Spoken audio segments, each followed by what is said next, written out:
When you look at the Arctic, you know, it's the world's smallest ocean. There's very little known about it, and yet it's at the hub of all the world's great changes. The purpose of the expedition is to bring to light the value of remote regions in the sea. You name it, it's sort of represented here. I always look at the Arctic as a bit of a bellwether, the sort of canary in the cage in the mine, letting us know what's happening in the rest of the world. Franz Josef Land itself has this compelling story. It's a place where the biological diversity is not that high. You can go to the South Pole, you can go to Antarctica, you can find rock and ice again. You won't find polar bears there, you won't find little auks there, you won't find ivory gulls there. It's important to preserve it because it is an entire intact ecosystem that's not duplicated anywhere on this planet, and for all we know, anywhere in the universe. Some people admire medical missionaries, some people admire astronauts or cowboys. I admire field biologists. They are tough people. They're tough physically and they're tough intellectually. What they do is very important and very interesting.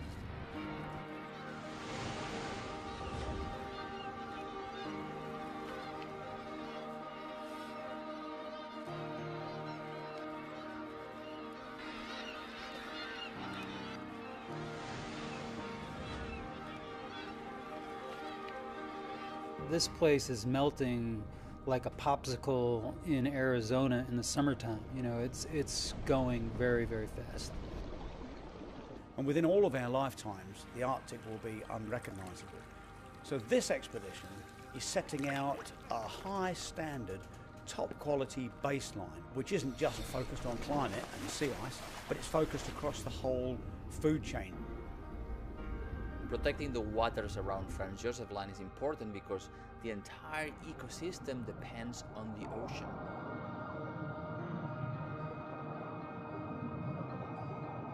Up here is a true wilderness where I can experience the sense of freedom, the sense of dreams and possibilities, and the sense of engaging with nature.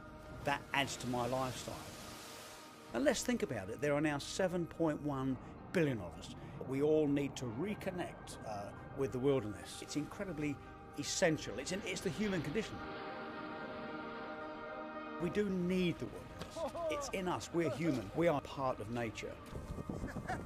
There aren't many true wildernesses left. And I feel, and indeed I hope, that in years to come, activities in the Arctic will be steered and sort of mentored in many ways by the success of this expedition.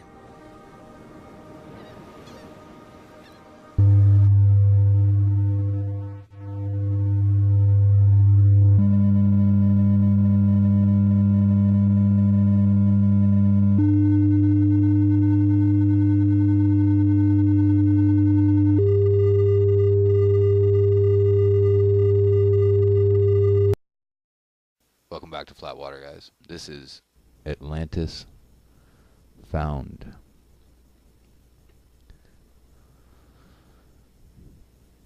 Today, we're going to pick up where we left off most recently with some amazing finds. And we're going to tie it all together. So I've read to you from Mercator's work and Mercator's letter to John Dee, in which he talks about the peoples at the septentrional North Pole.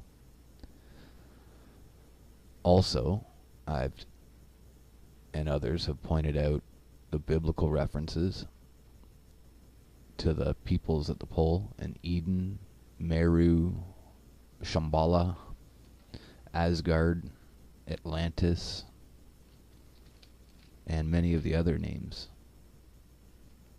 that refer to the same place, our North Pole.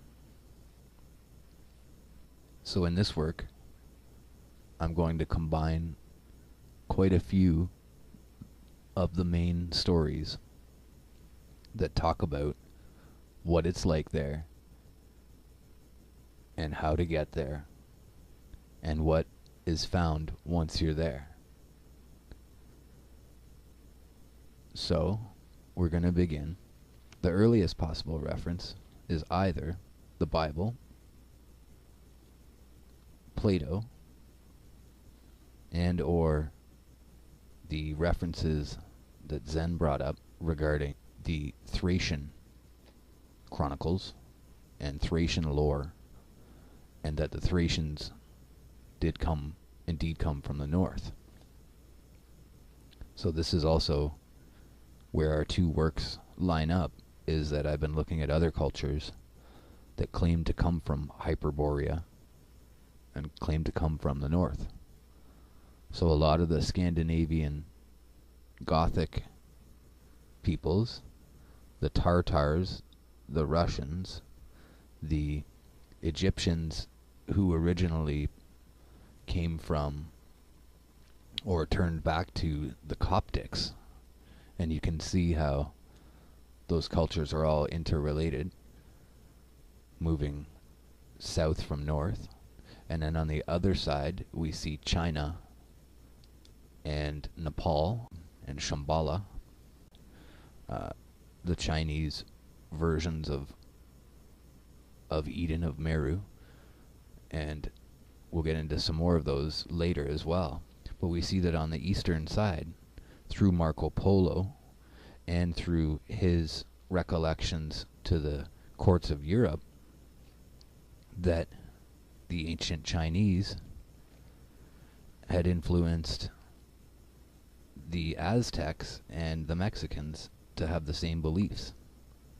And we can see that, in fact, early Aztec is actually mid to late Chinese and was influenced heavily by them on that side of the Americas, on the western side of the Americas.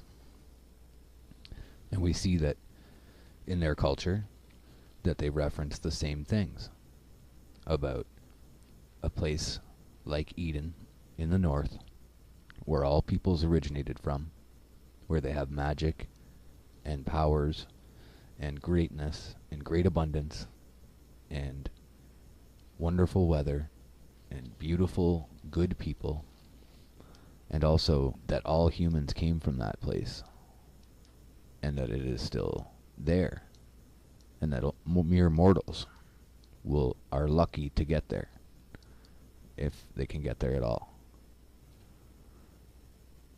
So we're going to trace back through, and I'm going to read to you from runic inscriptions and ancient Scandinavian wood carvings of their ancient lore, also ancient Latin and Plato and Pliny and Plato's natural history, and also we'll be reading from, or Olaf Jensen will be reading from his tale of his journey to the north and what he discovered there. And we're also going to read from letters written from an English sailor to his brother in the early 1800s, and his descriptions of what it was like there and what he saw there. Hyperborea. We're going to start with Olaf Jensen's story and interject the important information, and later we'll backtrack and tie together the whole story. Now, this material is commonly found in hollow earth material. We will see that this information may pertain, there may be a place and places inside the earth that we can reach at the North Pole. It could be any number of things. There could be that there is atop Mount Meru, a godly place. There could be that inside of the earth there is a place with a tower still sticking straight out the top of it, which would be Mount Meru. And I don't prescribe to the hollow earth in the standard hollow earth model. What I'm proposing here is that we are living on the flat earth, and that the vortex at the pole, the foaming whirlpool that goes there, and that the in-sucking rivers and seas go down to there, that it might be possible to somehow get inside the earth there safely, and that inside of that area there may be a secondary living area that other cultures and ancient cultures have been living in since the beginning of time, as is stated in all these readings that we're doing. So, just so you understand the premise of what it's like in that area. My name is Olaf Jansen. I am a Norwegian, although I was born in the little seafaring Russian town of Uleaborg, on the eastern coast of the Gulf of Bothnia, the northern arm of the Baltic Sea. My parents were on a fishing cruise in the Gulf of Bothnia, and put into this Russian town of Uleaborg at the time of my birth, being the 27th day of October, 1811. My father, Jens Jansen, was born at Rodwig, on the Scandinavian coast near the Lofoten Islands, but after marrying made his home at Stockholm, because my mother's people resided in that city. When 7 years old, I began going with my father on his fishing trips along the Scandinavian coast. Early in life, I displayed an aptitude for books, and at the age of 9 years was placed in a private school in Stockholm, remaining there till I was 14. After this, I made regular trips with my father on all his fishing voyages. My father was a man fully 6 feet 3 in height, and weighed over 15 stone, a typical Norseman of the most rugged sort, and capable of more endurance than any other man I have ever known. He possessed the gentleness of a woman in tender little ways, yet his determination and willpower were beyond description. His will admitted of no defeat. I was in my 19th year when we started on what proved to be our last trip as fishermen, and which resulted in a strange story that shall be given to the world, but not until I have finished my earthly pilgrimage. I dare not allow the facts as I know them to be published while I'm alive, for fear of further humiliation, confinement, and suffering. First of all, I was put in irons by the captain of the whaling vessel that rescued me, for no other reason than that I told the truth about the marvelous discoveries made by my father and myself. But this was far from being the end of my tortures. After 4 years and 8 months' absence, I reached Stockholm, only to find my mother had died the previous year, and the property left by my parents in the possession of my mother's people, but it was at once made over to me. All might have been well, had I erased from my memory the story of our adventure, and of my father's terrible death. Finally, one day, I told the story in detail to my uncle, Gustav Osterland, a man of considerable property, and urged him to fit out an expedition for me to make another voyage to the strange land. At first I thought he favored my project. He seemed interested, and invited me to go before certain officials and explain to them, as I had to him, the story of our travels and discoveries. Imagine my disappointment and horror when, upon the conclusion of my narrative, certain papers were signed by my uncle, and without warning, I found myself arrested and hurried away to dismal and fearful confinement in a madhouse, where I remained for 28 years, long, tedious, frightful years of suffering. I never ceased to assert my sanity, and to protest against the injustice of my confinement. Finally, on the 17th of October, 1862, I was released. My uncle was dead, and the friends of my youth were now strangers. Indeed, a man over 50 years old, whose only known record is that of a madman, has no friends. I was at a loss to know what to do for a living, but instinctively turned toward the harbor where fishing boats in great numbers were anchored, and within a week I had shipped with a fisherman by the name of Jan Hansen, who was starting on a long fishing cruise to the Lofoten Islands. Here my earlier years of training proved of the very greatest advantage, especially in enabling me to make myself useful. This was but the beginning of other trips, and by frugal economy I was, in a few years, able to own a fishing brig of my own. For 27 years thereafter I followed the sea as a fisherman, 5 years working for others, and the last 22 for myself. During all these years I was a most diligent student of books, as well as a hard worker at my business. But I took great care not to mention to anyone the story concerning the discoveries made by my father and myself. Even at this late day I would be fearful of having anyone see or know the things I am writing. In the records and maps I have in my keeping. When my days on earth are finished, I shall leave maps and records that will enlighten, and I hope benefit, mankind. The memory of my long confinement with maniacs, and all the horrible anguish and sufferings are too vivid to warrant my taking further chances. In 1889 I sold out my fishing boats, and found I had accumulated a fortune quite sufficient to keep me the remainder of my life. I then came to America. For a dozen years my home was in Illinois, near Batavia, where I gathered most of the books in my present library, though I bought many choice volumes from Stockholm. Later I came to Los Angeles, arriving here March 4, 1901. The date I well remember, as it was President McKinley's second inauguration that day. I bought this humble home and determined here in the privacy of my own abode, sheltered by my own vine and fig tree, and with my books about me, to make maps and drawings of the new lands we had discovered, and also to write the story in detail from the time my father and I left Stockholm until the tragic event that parted us in the Antarctic Ocean, or in the Arctic Ocean. I well remember that we left Stockholm in our fishing sloop on the 3rd day of April, 1829, and sailed to the southward, leaving Gotland Island to the left and Åland Island to the right. A few days later we succeed in doubling Sandholmar Point, and made our way through the sound which separates Denmark from the Scandinavian coast. In due time we put in at a town of Kristiansand, where we rested 2 days, and then started round the Scandinavian coast to the westward, bound for the Lofoten Islands. My father was in high spirit because of the excellent and gratifying returns he had received from our last catch by marketing at Stockholm, instead of selling at one of the seafaring towns along the Scandinavian coast. He was especially pleased with the sale of some ivory tusks that he had found on the west coast of Franz Josef Land during one of his northern cruises the previous year, and he expressed the hope that this time we might again be fortunate enough to load our little fishing sloop with ivory, instead of cod, herring, mackerel, and salmon. We put in at Hammerfest, latitude 71 degrees and 40 minutes, for a few days' rest. Here we remained 1 week, laying in an extra supply of provisions and several casks of drinking water, and then sailed towards Spitzbergen. For the first few days we had an open sea and favoring wind, and then we encountered much ice and many icebergs. A vessel larger than our little fishing sloop could not possibly have threaded its way among the labyrinth of icebergs or squeezed through the barely open channels.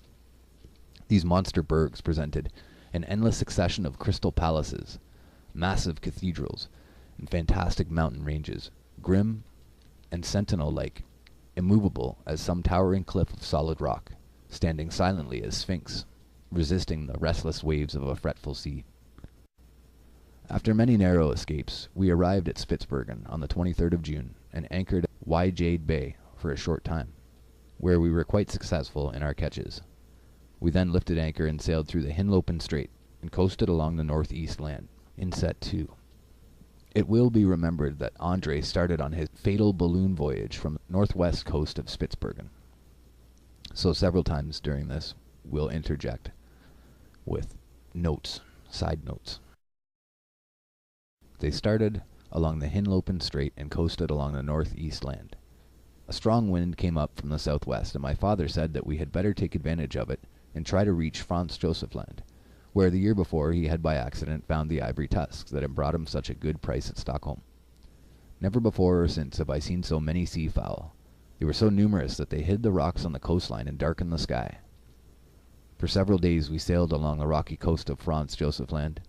Finally, a favoring wind came up that enabled us to make the west coast, and, after sailing 24 hours, we came to a beautiful inlet. One could hardly believe it was the north end. The place was green with growing vegetation, for while the area did not comprise more than 1 or 2 acres, yet the air was warm and tranquil. It seemed to be at that point where the Gulf Stream's influence is most keenly felt. And inset, Sir John Barrow Bart, in his work entitled Voyages of Discovery and Research within the Arctic Regions, says on page 57, Mr. Beechey refers to what has frequently been found and noticed, the mildness of the temperature on the western coast of Spitzbergen, there being little or no sensation of cold, though the thermometer might be only a few degrees above the freezing point. The brilliant and lively effect of a clear day, when the sun shines forth with a pure sky, whose azure hue is so intense as to find no parallel even in the boasted Italian sky. And we'll note in the other documents that we'll get to that they talk about the same thing, that once they reach a certain distance, north that it ceases to become so cold. On the east coast there were numerous icebergs, yet here we were in open water. Far to the west of us, however, were ice packs, and still farther to the westward the ice appeared like ranges of low hills. In front of us and directly to the north lay an open sea. Captain Kane on page 299, quoting from Morton's journal, 26 December, says, "As far as I could see, the open passages were 15 miles or more wide, with sometimes mashed ice separating them. But it is all small ice, and I think it either drives out to the open space to the north or rots and sinks, as I could see none ahead to the north." And we'll notice that in the other portions where this is the main hindrance to travelers trying to get there, that it's the ice pack. Its early onset in winter and its late leaving in the summer makes it that there's very little time where you can safely get through the ice pack and get to the actual area of the pole. So it would be known, that's why it's known as the land beyond the north. And we'll get into later the actual, and you'll see it here as we go through in the photos, you'll see the actual route that these people took to get there through the northern parts of Canada or Scandinavia or Russia. My father was an ardent believer in Odin and Thor, and had frequently told me they were gods who came from far beyond the north wind. There was a tradition, my father explained, that still farther northward was a land more beautiful than that any mortal had ever known, and that it was inhabited by the chosen. We find the following in Dutch mythology, page 778, from the pen of Jacob Grimm. "Then the sons of Bor," as in Borea, or Hyperbore, "built in the middle of the universe the city called Asgard, where dwell the gods and their kindred, and from that abode work out so many wondrous things, both on the earth and in the heavens above it. There is in that city a place called Hidskalf, and when Odin is seated there, upon his lofty throne, he sees over the whole world, and discerns all the actions of men." My youthful imagination was fired by the ardor, zeal, and religious fervor of my good father, and I exclaimed, "Why not sail to this goodly land? The sky is fair, the wind favorable, and the sea open." From Plato. "He is the god who sits in the center, on the navel of the earth, and he is the interpreter of religion to all mankind." Plato. And we'll be reading from Plato later as well. Even now I can see the expression of pleasurable surprise on his countenance as he turned toward me and asked, "My son, are you willing to go with me and explore? To go far beyond, where man has ever ventured?" I answered affirmatively. "Very well," he replied. "May the god Odin protect us." And, quickly adjusting the sails, he glanced at our compass, turned the prow in due northerly direction through an open channel, and our voyage had begun. Hall writes on page 288, on 23rd January, "The two Eskimo, accompanied by two of the seamen, went to Cape Lupton. They reported a sea of open water extending as far as the eye could reach. The sun was low in the horizon, as it was still the early summer. Indeed, we had almost 4 months of day ahead of us before the frozen night could come on again. Our little fishing sloop sprang forward, as if eager as ourselves for adventure. Within 36 hours we were out of sight of the highest point on the coastline of Franz Josef Land. We seemed to be in a strong current running north by northeast. Far to the right and to the left of us were icebergs, but our little sloop bore down on the narrows and passed through channels and out into open seas, channels so narrow in places that, had our craft been other than small, we could never have gotten through. On the third day we came to an island. Its shores were washed by an open sea. My father determined to land and explore for a day. This new land was destitute of timber, but we found a large accumulation of driftwood on the northern shore. Some of the trunks of the trees were 40 feet long and 2 feet in diameter. Greeley tells us in Volume 1, page 1, that Privates Connell and Frederick found a large coniferous tree on the beach just above the extreme high water mark. It was nearly 30 inches in circumference, some 30 feet long, and had apparently been carried to that point by a current within a couple of years. A portion of it was cut up for firewood, and for the first time in that valley, a bright, cheery campfire gave comfort to man. After one day's exploration of the coast of this land, we lifted anchor and turned our prow to the north in an open sea. Dr. Kane says on page 379, I cannot imagine what becomes of the ice. A strong current sets in constantly to the north, but from altitudes of more than 500 feet, I saw only narrow strips of ice, with great spaces of open water, from 10 to 15 miles in breadth, between them. It must, therefore, either go to an open space in the north, or dissolve. I remember that neither my father nor myself had tasted food for almost 30 hours. Perhaps this was because of the tension of excitement about our strange voyage in waters farther north. My father said than anyone had ever been before. Active mentality had dulled the demands of the physical needs. Instead of the cold being intense as we had anticipated, it was really warmer and more pleasant than it had been while in Hammerfest on the north coast of Norway some 6 weeks before. Captain Peary's second voyage relates another circumstance which may serve to confirm a conjecture which has long been maintained by some, that an open sea free of ice exists at our near pole. On the 2nd of November, says Peary, the wind freshened up to a gale from north by west, lowered the thermometer before midnight to 5 degrees, whereas a rise of wind at Melville Island was generally accompanied by a simultaneous rise in the thermometer at low temperatures. May not this, he asks, be occasioned by the wind blowing over an open sea in the quarter from which the wind blows, and tend to confirm the opinion that at or near the pole an open sea exists? And this is what ties in with the other reading that I've done, but I've been having problems with my software, so the other reading is not ready yet. But this is letters from a sailor who attended a royal expedition to the North Pole in the early 1800s, the 1820s, and he writes letters continually to his brother while he is away. And during those writings, he continually, in every letter, he gives constant bearings. He gives his constant latitude and longitude. And as they move up from the 60th, 65th, 70th, 75th parallel, and they get up into the 80th and get right up there to the North Pole, and as they're moving westward, they move across the 90th, 95th, 100th, 103rd degree of longitude, and he keeps talking about where he is. And Melville Island is a place in Canada, and there's pictures of it here in this document, or in this show that you'll see, where it's the channels with the boats in the north.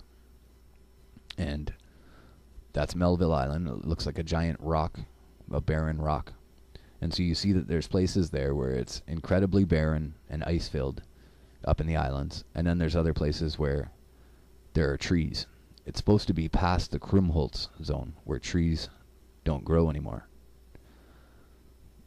And we'll get into some other interesting things that happen at those latitudes, such as the magnetic dip of the needle. So back to the Hollow Earth story by Jansen. So we were on about Captain Peary, and there's an open sea near the North Pole. We both frankly admitted that we were very hungry, and forthwith I prepared a substantial meal from our well-stored larder. When we had partaken heartily of the repast, I told my father I believed I would sleep, as I was beginning to feel quite drowsy. Very well, he replied, I will keep the watch. I have no way to determine how long I slept. I only know that I was rudely awakened by a terrible commotion of the sloop. To my surprise, I found my father sleeping soundly. I cried out lustily to him, and starting up, he sprang quickly to his feet. Indeed, had he not instantly clutched the rail, he would certainly have been thrown into the seething waves. A fierce snowstorm was raging. The wind was directly astern, driving our sloop at a terrific speed, and was threatening every moment to capsize us. There was no time to lose. The sails had to be lowered immediately. Our boat was writhing in convulsions. A few icebergs we knew were on either side of us, but fortunately the channel was open directly to the north. But would it remain so? In front of us, girding the horizon from left to right, was a vaporish fog or mist, black as Egyptian night at the water's edge, and white like a steam cloud toward the top, which was finally lost to view as it blended with the great white flakes of falling snow. Whether it covered a treacherous iceberg, or some other hidden obstacle against which our little sloop would dash and send us to a watery grave, or it was merely the phenomenon of an Arctic fog, there was no way to determine. On the page 284 of his works, Hall writes, "From the top of Providence Berg, a dark fog was seen to the north, indicating water. At 10 a.m., 3 of the men, Kruger, Nindemann, and Hobby, went to Cape Lupton to ascertain, if possible, the extent of the open water. On their return they reported several open spaces and much young ice, not more than a day old, so thin that it was easily broken by throwing pieces of ice upon it. By what miracles we escaped being dashed to utter destruction I do not know. I remember our little craft creaked and groaned as if joints were breaking. It rocked and staggered to and fro as if clutched by some fierce undertow of whirlpool or maelstrom. Fortunately our compass had been fastened with long screws to a crossbeam. Most of our provisions, however, were tumbled out and swept away from the deck of the cuddy, and had we not taken the precaution at the very beginning to tie ourselves firmly to the mast of the sloop, we should have been swept into the lashing sea. Above the deafening tumult of the raging waves I heard my father's voice. 'Be courageous, my son,' he shouted. 'Odin is the god of the waters, the companion of the brave, and he is with us. Fear not.' To me it seemed there was no possibility of our escaping a horrible death. The little sloop was shipping water. The snow was falling so fast as to be blinding, and the waves were tumbling over our counters in reckless white-sprayed fury. There was no telling what instant we should be dashed against some drifting ice pack.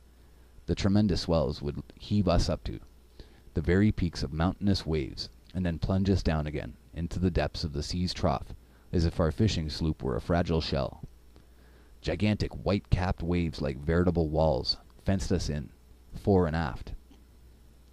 This terrible, nerve-wracking ordeal, with its nameless horrors of suspense and agony of fear, indescribable, continued for more than 3 hours, and all the time we were being driven forward at fierce speed. Then suddenly, as if growing weary of its frantic exertions, the wind began to lessen its fury, and by degrees to die down. At last we were in perfect calm. The fog mist had also disappeared, and before us lay an iceless channel perhaps 10 or 15 miles wide, with a few icebergs far away to our right, and an intermittent archipelago of smaller ones to the left. I watched my father closely, determined to remain silent until he spoke. Presently he untied the rope from his waist and, without saying a word, began working the pumps, which fortunately were not damaged, relieving the sloop of the water it had shipped in the madness of the storm. He put up the sloop's sails as calmly as if casting a fishing net, and then remarked that we were ready for a favoring wind when it came.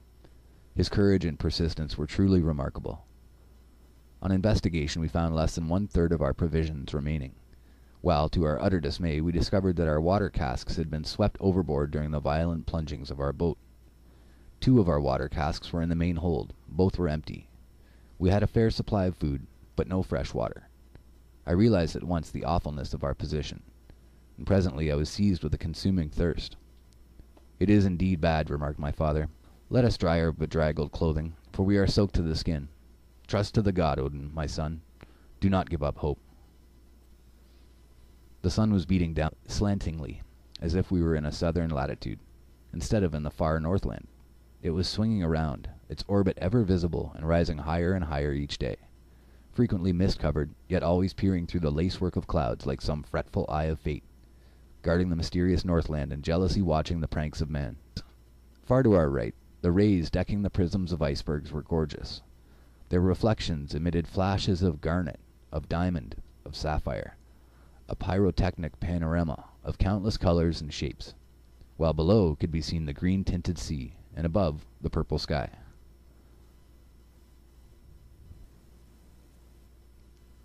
Beyond the north. I tried to forget my thirst by busying myself with bringing up some food in an empty vessel from the hold.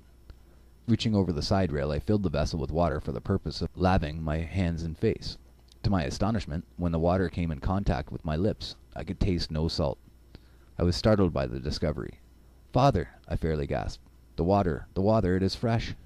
"What, Olaf?" exclaimed my father, glancing hastily around. "Surely you are mistaken. There is no land. You are going mad." "But taste it," I cried. And thus we made the discovery that the water was indeed fresh, absolutely so, without the least briny taste or even the suspicion of a salty flavor. We forthwith filled our 2 remaining water casks. and my father declared it was a heavenly dispensation of mercy from the gods, Odin and Thor. We were almost beside ourselves with joy, but hunger bade us end our enforced fast. Now that we had found fresh water in the open sea, what might we not expect in this strange latitude, where ship had never before sailed, and the splash of an oar had never been heard? In Volume 1, page 195, Nansen writes, "It is a peculiar phenomenon, this dead water. We had at present a better opportunity of studying it than we desired. It occurs where a surface layer of fresh water rests upon the salt water of the sea, and this fresh water is carried along with the ship, gliding on the heavier sea beneath it, as if on a fixed foundation. The difference between two strata was in this case so great that while we had drinking water on the surface, the water we got from the bottom cock of the engine room was far too salt to be used for the boiler." And so this is what I wanted to mention as well about the other traveler at Melville Island and what he writes in his travels as well, and it comes up in all kinds of Arctic travels, that the icebergs are not salty, and science will tell you that it is frozen ocean that makes icebergs. But go ahead and take some water at your house and put a bunch of salt in it, mix it thoroughly, stir it thoroughly till you have a good solution, and put it in your deep freezer, and see if your deep freezer pushes the salt out of the ice, as they say that it does, or if it just freezes into a chunk of salt ice. And we'll get into this further, that they're using the water from the glaciers to drink from, and it is perfectly clean, and that it can't be frozen seawater. So where is it coming from? And in such abundance. Back to the text. We had scarcely appeased our hunger when a breeze began filling the idle sails, and, glancing at the compass, we found the northern point pressing hard against the glass. In response to my surprise, my father said, "I have heard of this before. It is what they call the dipping of the needle." We loosened the compass and turned it at right angles with the surface of the sea before its point would free itself from the glass and point accordingly to unmolested attraction. It shifted uneasily and seemed as unsteady as a drunken man, but finally pointed a course. Before this, we thought the wind was carrying us north by northwest, but with the needle free we discovered, if it could be relied upon, that we were sailing slightly north by northeast. Our course, however, was ever tending northward. In Volume 2, pages 18 and 19, Nansen also writes about the inclination of the needle. Speaking of Johnson, his aide, "One day, it was November 24th, he came in to supper a little after 6, quite alarmed, and said, 'There has just been a singular inclination of the needle in 24 degrees, and remarkably enough, its northern extremity pointed to the east.'" And we also see this in the Melville Island texts, that they had the same occurrence. And lots of other sailors remark that around that area, around the 75th parallel, 75 latitude and 103 to 105, or I should say 199 to 105 in longitude, that in that area that the compass begins to waver drastically. We again find in Peary's first voyage, page 67, the following. "It had been observed that from the moment they had entered Lancaster Sound, the motion of the compass needle was very sluggish, and both this and its deviation increased as they progressed to the westward, and continued to do so in descending this inlet. Having reached latitude 73 degrees, they witnessed for the first time the curious phenomenon of the directive power of the needle becoming so weak as to be completely overcome by the attraction of the ship, so that the needle might now be said to point to the north pole of the ship. The sea was serenely smooth, with hardly a choppy wave, and the wind brisk and exhilarating." So, before we carry on, I'll add to that as well. During the Melville Island expeditions, those sailors, what they would do is get off of their ship and actually go onto the ice or onto the land into a place that was suitable where there was limited magnetic disturbance from other sources. So they learned after a very short time that they needed to get away from any other iron objects and to get a true bearing. and even still, in those locations, they would have major problems. The sea was serenely smooth, with hardly a choppy wave, and the wind brisk and exhilarating. The sun's rays, while striking us aslant, furnished tranquil warmth, and thus time wore on day after day, and we found from the record in our logbook we had been sailing 11 days since the storm in the open sea. By strictest economy, our food was holding out fairly well, but beginning to run low.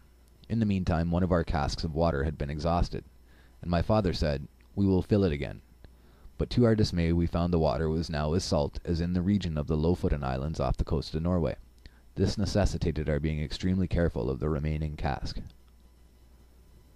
I found myself wanting to sleep much of the time, whether it was the effect of the exciting experience of sailing in unknown waters, or the relaxation from the awful excitement incident to our adventure in a storm at sea, or due to want of food, I could not say.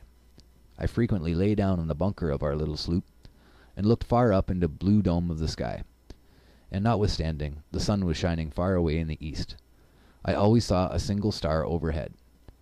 For several days when I looked for the star, it was always there directly above us. It was now, according to our reckoning, about the 1st of August. The sun was high in the heavens, and was so bright that I could no longer see the lone star that attracted my attention a few days earlier. One day about this time my father startled me by calling my attention to a novel sight far in front of us, almost at the horizon. "It is a mock sun," exclaimed my father. "I have read of them. It is called a reflection or mirage, and it will soon pass away." But this dull red false sun, as we supposed it to be, did not pass away for several hours, and while we were unconscious of its emitting any rays of light, still there was no time thereafter when we could not sweep the horizon in front and locate the illumination of the so-called false sun, during a period of at least 12 hours out of every 24. Clouds and mists would at times almost, but never entirely, hide its location. Gradually it seemed to climb higher in the horizon of the uncertain purple sky as we advanced. It could hardly be said to resemble the sun, except in its circular shape, and when not obscured by clouds or the ocean mists, it had a hazy red bronzed appearance, which would change to a white like a luminous cloud, as if reflecting some greater light beyond. We finally agreed in our discussion of this smoky furnace-colored sun that, whatever the cause of the phenomena, it was not a reflection of our sun, but a planet of some sort, a reality. Nansen, on page 394, says, "Today another noteworthy thing happened, which was that about midday we saw the sun, or to be more correct, an image of the sun, for it was only a mirage. A peculiar impression was produced by the sight of that glowing fire lit just above the outermost edge of the ice. According to the enthusiastic descriptions given by many Arctic travelers of the first appearance of this god of life after the long winter night, the impression ought to be one of jubilant excitement. But it was not so in my case. We had not expected to see it for some days yet, so that my feeling was rather one of pain, of disappointment, that we must have drifted farther south than we ought. So, it was with pleasure I soon discovered that it could not be the sun itself. The mirage was at first a flattened out, glowing red streak of fire on the horizon, and later there were two streaks, the one above the other, with a dark space between, and from the main top I could see 4 or even 5 such horizontal lines directly over one another, all of equal length, as if one could imagine a square, dull red sun with horizontal dark streaks across it, or the northern lights, is what I would add. One day soon after this I felt exceedingly drowsy, and fell into a sound sleep, but it seemed that I was almost immediately aroused by my father's vigorous shaking of me by the shoulder and saying, "Olaf, awaken! There is land in sight." I sprang to my feet, and oh joy! Joy unspeakable! There, far in the distance, yet directly in our path, were lands jutting boldly into the sea. The shoreline stretched far away to the right of us, as far as the eye could see, and all along the sandy beach were waves breaking into choppy foam, receding and then going forward again, ever chanting in monotonous thunder tones the song of the deep. The banks were covered with trees and vegetation. I cannot express my feeling of exultation at this discovery. My father stood motionless, with his hand on the tiller, looking straight ahead, pouring out his heart in thankful prayer and thanksgiving to the gods, Odin and Thor. In the meantime, a net which we found in the stowage had been cast, and we caught a few fish that materially added to our dwindling stock of provisions. The compass, which we had fastened back in its place in fear of another storm, was still pointing due north and moving on its pivot, just as it had in Stockholm. The dipping of the needle had ceased. What could this mean? Then, 2. Our many days of sailing had certainly carried us far past the North Pole, and yet the needle continued to point north. We were sorely perplexed, for surely our direction was now south. Peary's first voyage, page 69, says, on reaching Sir Byram Martin's Island, or Byam Martin's Island, the nearest to Melville, the latitude of the place of observation was 75 degrees 9 minutes and 23 seconds, and the longitude 103 degrees 44 minutes 37 seconds.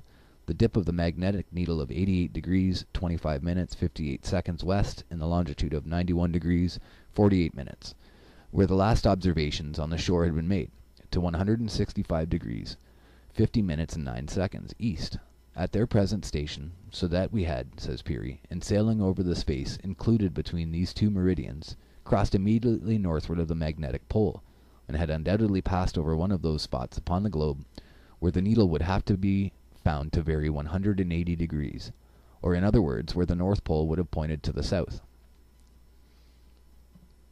So obviously I think they're just very confused there.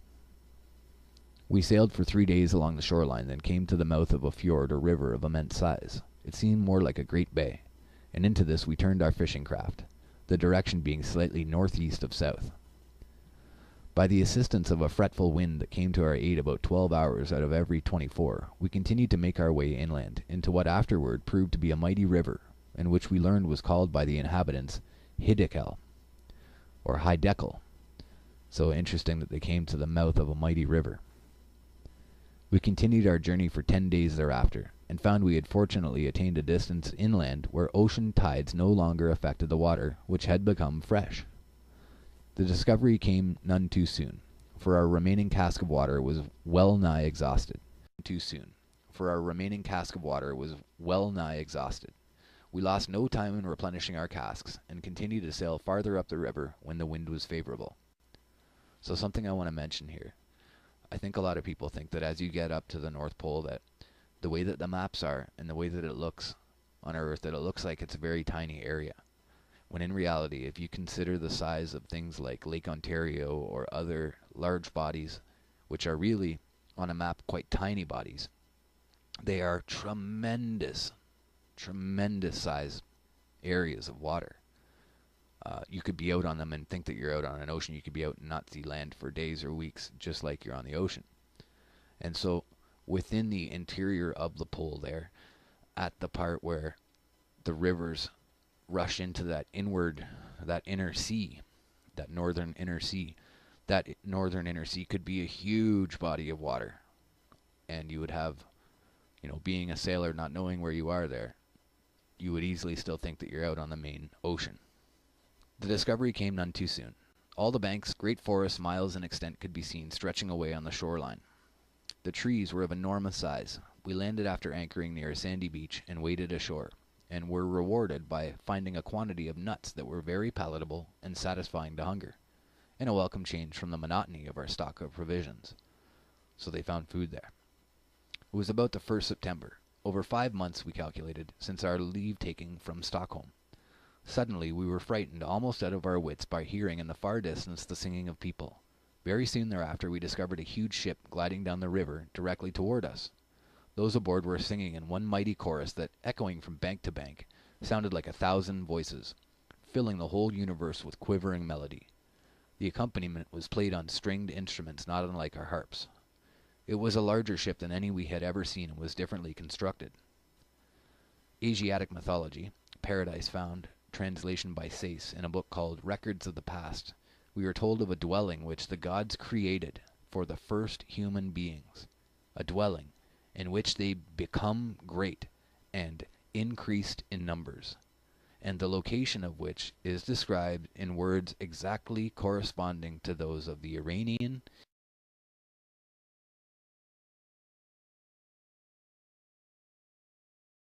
Indian, Chinese, Eddaic,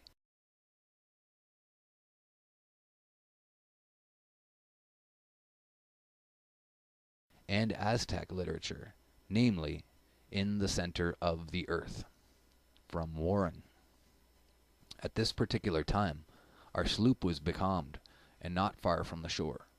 The bank of the river, covered with mammoth trees, rose up several hundred feet in beautiful fashion.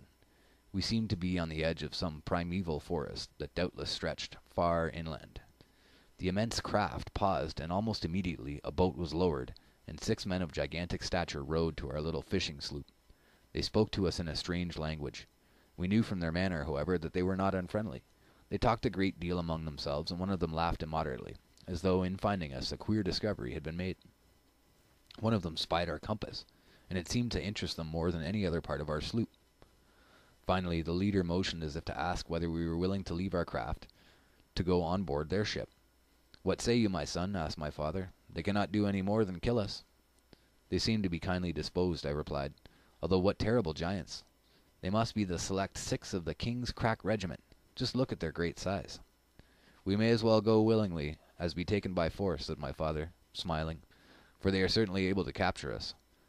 Thereupon he made known by signs that we were ready to accompany them. Within a few minutes we were on board the ship, and a half an hour later our little fishing craft had been lifted bodily out of the water by a strange sort of hook and tackle, and set on board as a curiosity. There were several hundred people on board this, to us, mammoth ship, which we discovered was called the Naz, meaning, as we were afterward learned, pleasure, or, to give a better interpretation, pleasure excursion ship. If my father and I were curiously observed by the ship's occupants, the strange race of giants offered us an equal amount of wonderment. Speaking of giants, in some of the other documents that I found, there is another new reference that I've never seen before, where there's a place in Europe where they dug up a giant's grave and actually found a 25-foot tall human with 10-foot wide shoulders. So later, at some point, I'll provide that reference. There was not a single man aboard who would not have been measured fully 12 feet in height. They all wore full beards, not particularly long, but seemingly short-cropped. They had mild and beautiful faces, exceedingly fair, with ruddy complexions. The hair and beard of some were black, others sandy, and still others yellow. The captain, as we designated the dignitary in command of the great vessel, was fully a head taller than any of his companions. The women averaged from 10 to 11 feet in height. Their features were especially regular and refined, while their complexion was of a most delicate tint heightened by a healthful glow. According to all procurable data, that spot at the era of man's appearance upon the stage was in the now lost Miocene continent, which then surrounded the Arctic pole. That in that true original Eden, some of the early generations of men attained to a stature and longevity unequaled in any countries known to post-Diluvian history, is by no means scientifically incredible. William Warren, Paradise Found. Both men and women seem to possess that particular ease of manner which we deem a sign of good breeding, and notwithstanding their huge statures, there was nothing about them suggesting awkwardness. As I was a lad in only my 19th year, I was doubtless looked upon as a true Tom Thumb. My father's 6'3" did not lift the top of his head above the waistline of these people. Each one seemed to vie with the others in extending courtesies and showing kindness to us. But all laughed heartily, I remember, when they had to improvise chairs for my father and myself to sit at table. They were richly attired in a costume peculiar to themselves and very attractive. The men were clothed in handsomely embroidered tunics of silk and satin, and belted at the waist. They wore knee breeches and stockings of a fine texture, while their feet were encased in sandals adorned with gold buckles. We early discovered that gold was one of the most common metals known, and that it was used extensively in decoration. Strange as it may seem, neither my father nor myself felt the least bit of solicitude for our safety. "We have come into our own," my father said to me. "This is the fulfillment of the tradition told me by my father and my father's father, and still back for many generations of our race. This is, assuredly, the land beyond the north wind." We seemed to make such an impression on the party, that we were given specially into the charge of one of the men, Jules Galdia, and his wife, for the purpose of being educated in their language, and we, on our part, were just as eager to learn as they were to instruct. At the captain's command the vessel was swung cleverly about, and began retracing its course up the river. The machinery, while noiseless, was very powerful. The banks and trees on either side seemed to rush by. The ship's speed at times surpassed that of any railroad train on which I have ever ridden, even here in America. It was wonderful.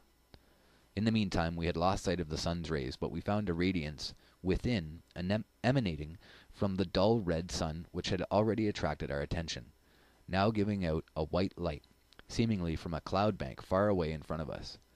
It dispensed a greater light, I should say, than 2 full moons on the clearest night.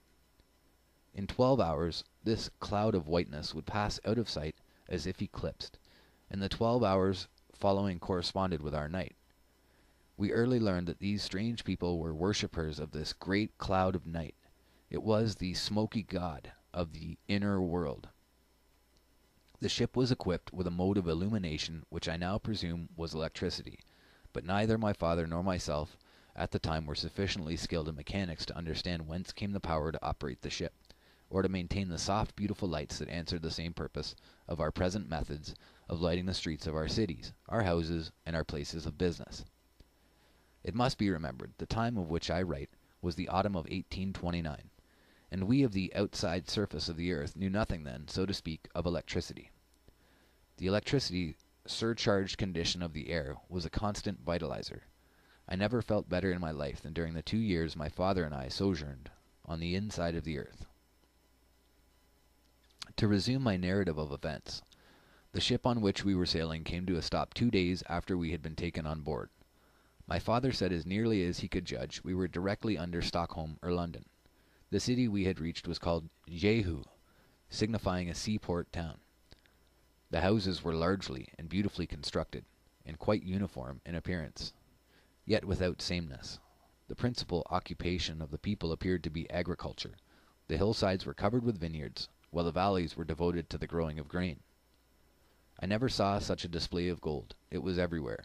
The door casings were inlaid, and the tables were veneered with sheetings of gold.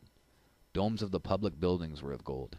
It was used most generously in the finishings of the great temples of music.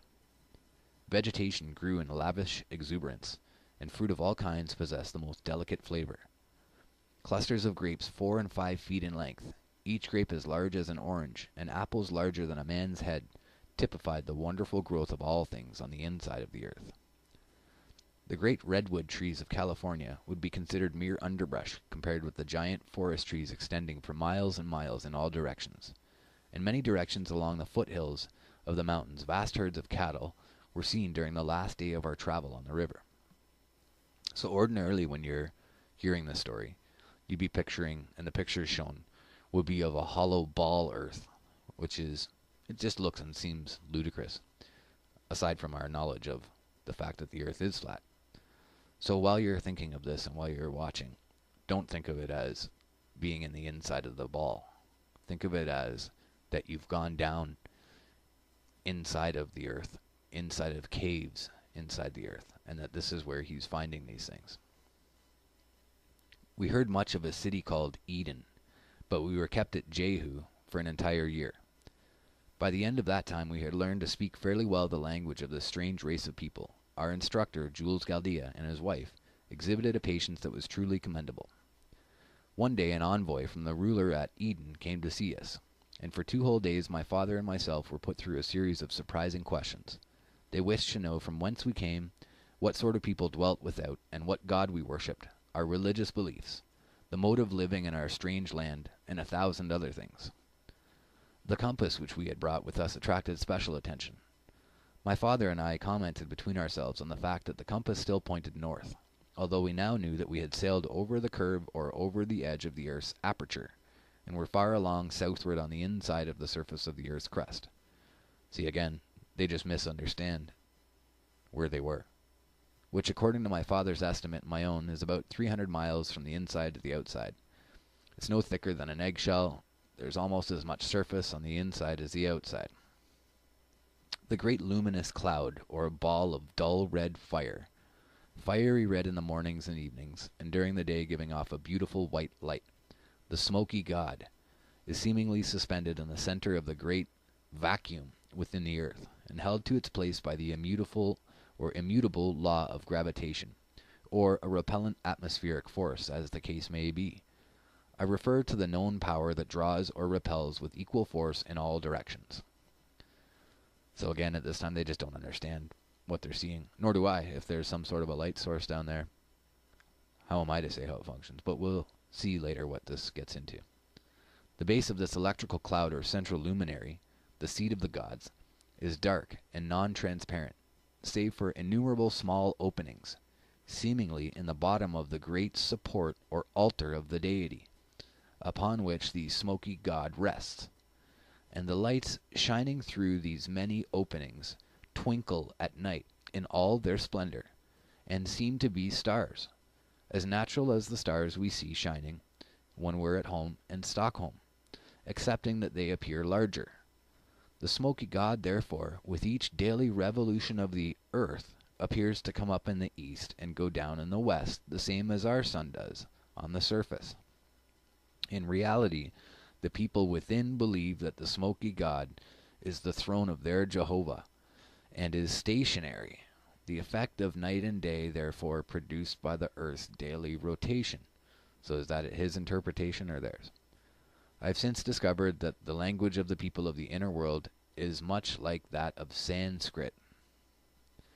After we had given an account of ourselves to the emissaries from the central seat of government of the inner continent, and my father had, in his crude way, drawn maps at their request of the outside surface, showing the divisions of land and water and giving the name of each of the continents, large islands, and the oceans, we were taken overland to the city of Eden, in a conveyance different from anything we have in Europe or America. This vehicle was doubtless some electrical contrivance. It was noiseless and ran on a single iron rail in perfect balance. The trip was made at a very high rate of speed. We were carried up hills and down dales, across valleys and along the sides of steep mountains, without any apparent attempt having been made to level the earth as we do for railroad tracks. We were taken overland to the city of Eden, in a conveyance different from anything we have in Europe or America. This vehicle was doubtless some electrical contrivance. It was noiseless and ran on a single iron rail in perfect balance. The trip was made at a very high rate of speed. We were carried up hills and down dales, across valleys and along the sides of steep mountains, without any apparent attempt having been made to level the earth as we do for railroad tracks. The car seats were huge, yet comfortable affairs, and very high above the floor of the car. On the top of each car were high-geared flywheels lying on their sides, which were so automatically adjusted that, as the speed of the car increased, the high speed of these flywheels increased. We would see that this is exactly the same as the effect that a gyro would have, that it would hold the cart perfectly level. And that would perfectly suit what they're describing here. The surprise of my father and myself was indescribable when, amid the regal magnificence of a spacious hall, we were finally brought before the great high priest, ruler over all the land. He was richly robed and much taller than those about him, and could not have been less than 14 or 15 feet in height. The immense room in which we were received seemed finished in solid slabs of gold, thickly studded with jewels of amazing brilliancy. The city of Eden is located in what seems to be a beautiful valley. Yet, in fact, it is on the loftiest mountain plateau of the inner continent, several thousand feet higher than any portion of the surrounding country. It is the most beautiful place I have ever beheld in all my travels. In this elevated garden all manner of fruits, vines, shrubs, trees, and flowers grow in riotous profusion. In this garden 4 rivers have their source in a mighty artesian fountain. They divide and flow in 4 directions. This place is called by inhabitants the navel of the earth, or the beginning, the cradle of the human race. The names of the rivers are the Euphrates, the Pison, the Gihon, and the Hiddekel. And in other pieces, we'll see that the 4 rivers are named the Tigris, the Euphrates, the Gihon, and the Pison. So we'll carry on. And the Lord God planted a garden, and out of the ground made the Lord God to grow every tree that is pleasant to the sight and good for food. The book of Genesis. The unexpected awaited us in this palace of beauty, in the finding of our little fishing craft. It had been brought before the high priest in perfect shape, just as it had been taken from the waters that day when it was loaded on board the ship by the people who discovered us on the river more than a year before. We were given an audience of over 2 hours with this great dignitary, who seemed kindly disposed and considerate. He showed himself eagerly interested, asking us numerous questions and invariably regarding things about which his emissaries had failed to inquire. At the conclusion of the interview, he inquired our pleasure, asking us whether we wished to remain in his country or, if we were preferred, to return to the outer world, providing it were possible to make a successful return trip across the frozen belt barriers that encircle both the northern and southern openings of the earth. My father replied, "It would please me and my son to visit your country and see your people, your colleges and palaces of music and art, your great fields, your wonderful forests of timber, and after we have had this pleasurable privilege, we should like to try to return to our home on the outside of the earth. This son is my only child, and my good wife will be wearily waiting our return." "I fear you can never return," replied the high chief priest, "because the way is a most hazardous one. However, you shall visit the different countries with Jules Galdea as your escort, and be accorded every courtesy and kindness. Whenever you are ready to attempt a return voyage, I assure you that your boat, which is here on exhibition, shall be put in the waters of the river Hydekal at its mouth, and we will bid you Jehovah's speed." Thus terminated our only interview with the high priest or ruler of the continent.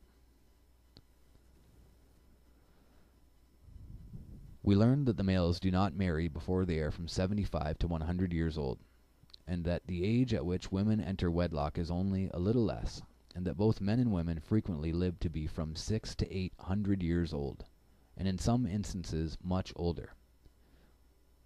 Josephus says, "God prolonged the life of the patriarchs that preceded the deluge, both on account of their virtues and to give them the opportunity of perfecting the sciences of geometry and astronomy, which they had discovered, which they could not have done if they had not lived 600 years, because it is only after the lapse of 600 years that the great year is accomplished." Flammarion, Astronomical Myths, Paris, page 26. During the following year we visited many villages and towns, prominent among them being the cities of Nigai, Delphi, Hectia, and my father was called upon no less than a half-dozen times to go over the maps which had been made from the rough sketches he had originally given of the divisions of land and water on the outside. I remember hearing my father remark that the giant race of people in the land of the Smoky God had almost as accurate an idea of the geography of the outside as had the average college professor in Stockholm. In our travels we came to a forest of gigantic trees near the city of Delphi. Had the Bible said there were trees towering over 300 feet in height and more than 30 feet in diameter, growing in the Garden of Eden, the Ingersolls, the Tom Paines, and the Voltaires would doubtless have pronounced the statement a myth. Yet this is the description of California's Sequoia gigantea. But these California giants pale into significance when compared with the forest Goliaths found in the within continent, the North Continent, where abound mighty trees from 800 to 1,000 feet in height, and from 100 to 120 feet in diameter, countless in numbers and forming forests extending hundreds of miles back from the sea. The people are exceedingly musical, and learn to a remarkable degree in their arts and science, especially geometry and astronomy. Their cities are equipped with vast palaces of music, where not infrequently as many as 25,000 lusty voices of this giant race swell forth in mighty choruses of the most sublime symphonies. The children are not supposed to attend institutions of learning before they are 20 years old. Then their school life begins and continues for 30 years, 10 of which are uniformly devoted by both sexes to the study of music. Their principal vocations are architecture, agriculture, horticulture, the raising of vast herds of cattle, and the building of conveyances particular to that country, for travel on land and water. By some device which I cannot explain, they hold communion with one another between the most distant parts of their country on air currents. All buildings are erected with special regard to strength, durability, beauty, and symmetry, and with a style of architecture vastly more attractive to the eye than I have ever observed elsewhere. About 3/4 of the inner surface of the earth is land, and about 1/4 water. There are numerous rivers of tremendous size, some flowing in a northerly direction and others southerly. Some of these rivers are 30 miles in width, And it is out of these vast waterways at the extreme northern, in regions where low temperatures are experienced, that freshwater icebergs are formed. They are then pushed out to sea like huge tongues of ice by the abnormal freshets of turbulent waters that, twice every year, sweep everything before them. We saw innumerable specimens of bird life, no larger than those encountered in the forests of Europe or America. It is well known that during the last few years, whole species of birds have quit the earth. A writer in a recent article on this subject says, "Almost every year sees the final extinction of one or more bird species. Out of 14 varieties of birds found a century since on a single island, the West Indian island of St. Thomas, 8 now have to be numbered among the missing. Is it not possible that these disappearing bird species quit their habitation without and find an asylum in the within world?" So I think that right here that he's kind of confusing the much publicly discussed at that time by Darwin, that the extinction of the puffin and other birds in that area that were killed off by sailors, that this is discussed about as an evolutionary thing, and that I think that this author feels that it lends credence to birds going down inside of the earth. So it's just another interesting side note. Whether inland among the mountains or along the seashore, we found bird life prolific. When they spread their great wings, some of the birds appeared to measure 30 feet from tip to tip. They are of great variety and many colors. We were permitted to climb up on the edge of a rock and examine a nest of eggs. There were 5 in the nest, each of which was at least 2 feet in length and 15 inches in diameter. After we had been in the city of Hectea about a week, Professor Galdia took us to an inlet, where we saw thousands of tortoises along the sandy shore. I hesitate to state the size of these creatures. They were from 25 to 30 feet in length, from 15 to 20 feet in width, and fully 7 feet in height. When one of them projected its head, it had the appearance of some hideous sea monster. The strange conditions within are favorable not only for vast meadows of luxuriant grasses, forests of giant trees, and all manner of vegetable life, but wonderful animal life as well. One day we saw a great herd of elephants. There must have been 500 of these thunder-throated monsters with their restlessly waving trunks. They were tearing huge boughs from the trees and trampling smaller growth into dust like so much hazel brush. They would average over 100 feet in length and from 75 to 85 feet in height. It seemed as I gazed upon this wonderful herd of giant elephants that I was again living in the public library at Stockholm, where I had spent much time studying the wonders of the Miocene age. I was filled with mute astonishment, and my father was speechless with awe. He held my arm with a protecting grip, as if fearful harm would overtake us. We were 2 atoms in this great forest, and fortunately unobserved by this vast herd of elephants as they drifted on and away, following a leader as does a herd of sheep. They browsed from growing herbage, which they encountered as they traveled, and now again shook the firmament with their deep bellowing. Moreover, there were a great number of elephants in the island, and there was provision for animals of every kind. This is another side note. Also, whatever fragrant things there are in the earth, whether roots or herbage or woods, or distilling drops of flowers or fruits, grew and thrived in that land. The Kradiluo of Plato. There is a hazy mist that goes up from the land each evening, and it invariably rains once every 24 hours. This great moisture and invigorating electrical light and warmth accounts, perhaps, for the luxuriant vegetation, while the highly charged electrical air and the evenness of climatic conditions may have much to do with giant growth and longevity of all animal life. In places, the level valleys stretched away for many miles in every direction.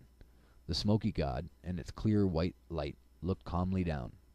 There was an intoxication in the electrically surcharged air that fanned the cheeks as softly as a vanishing whisper. Nature chanted a lullaby in the faint murmur of winds, whose breath was sweet with the fragrance of bud and blossom. After having spent considerably more than a year in visiting several of the many cities of the within world, and a great deal of intervening country, more than 2 years had passed from the time we had been picked up by the great excursion ship on the river. We decided to cast our fortunes once more upon the sea, and endeavor to regain the outside surface of the earth. We made known our wishes, and they were reluctantly but promptly followed. Our host gave my father, at his request, various maps showing the entire inside of the earth. its cities, oceans, seas, rivers, gulfs, and bays, they also generously offered to give us all the bags of gold nuggets, some of them as large as a goose's egg, that we were willing to attempt to take with us in our little fishing boat. In due time we returned to Jehu, at which place we spent 1 month in fixing up and overhauling our little fishing sloop. After all was in readiness, the same ship, Naz, that originally discovered us, took us on board and sailed to the mouth of the river Hiddekel. After our giant brothers had launched our little craft for us, they were most cordially regretful at parting, and evinced much solicitude for our safety.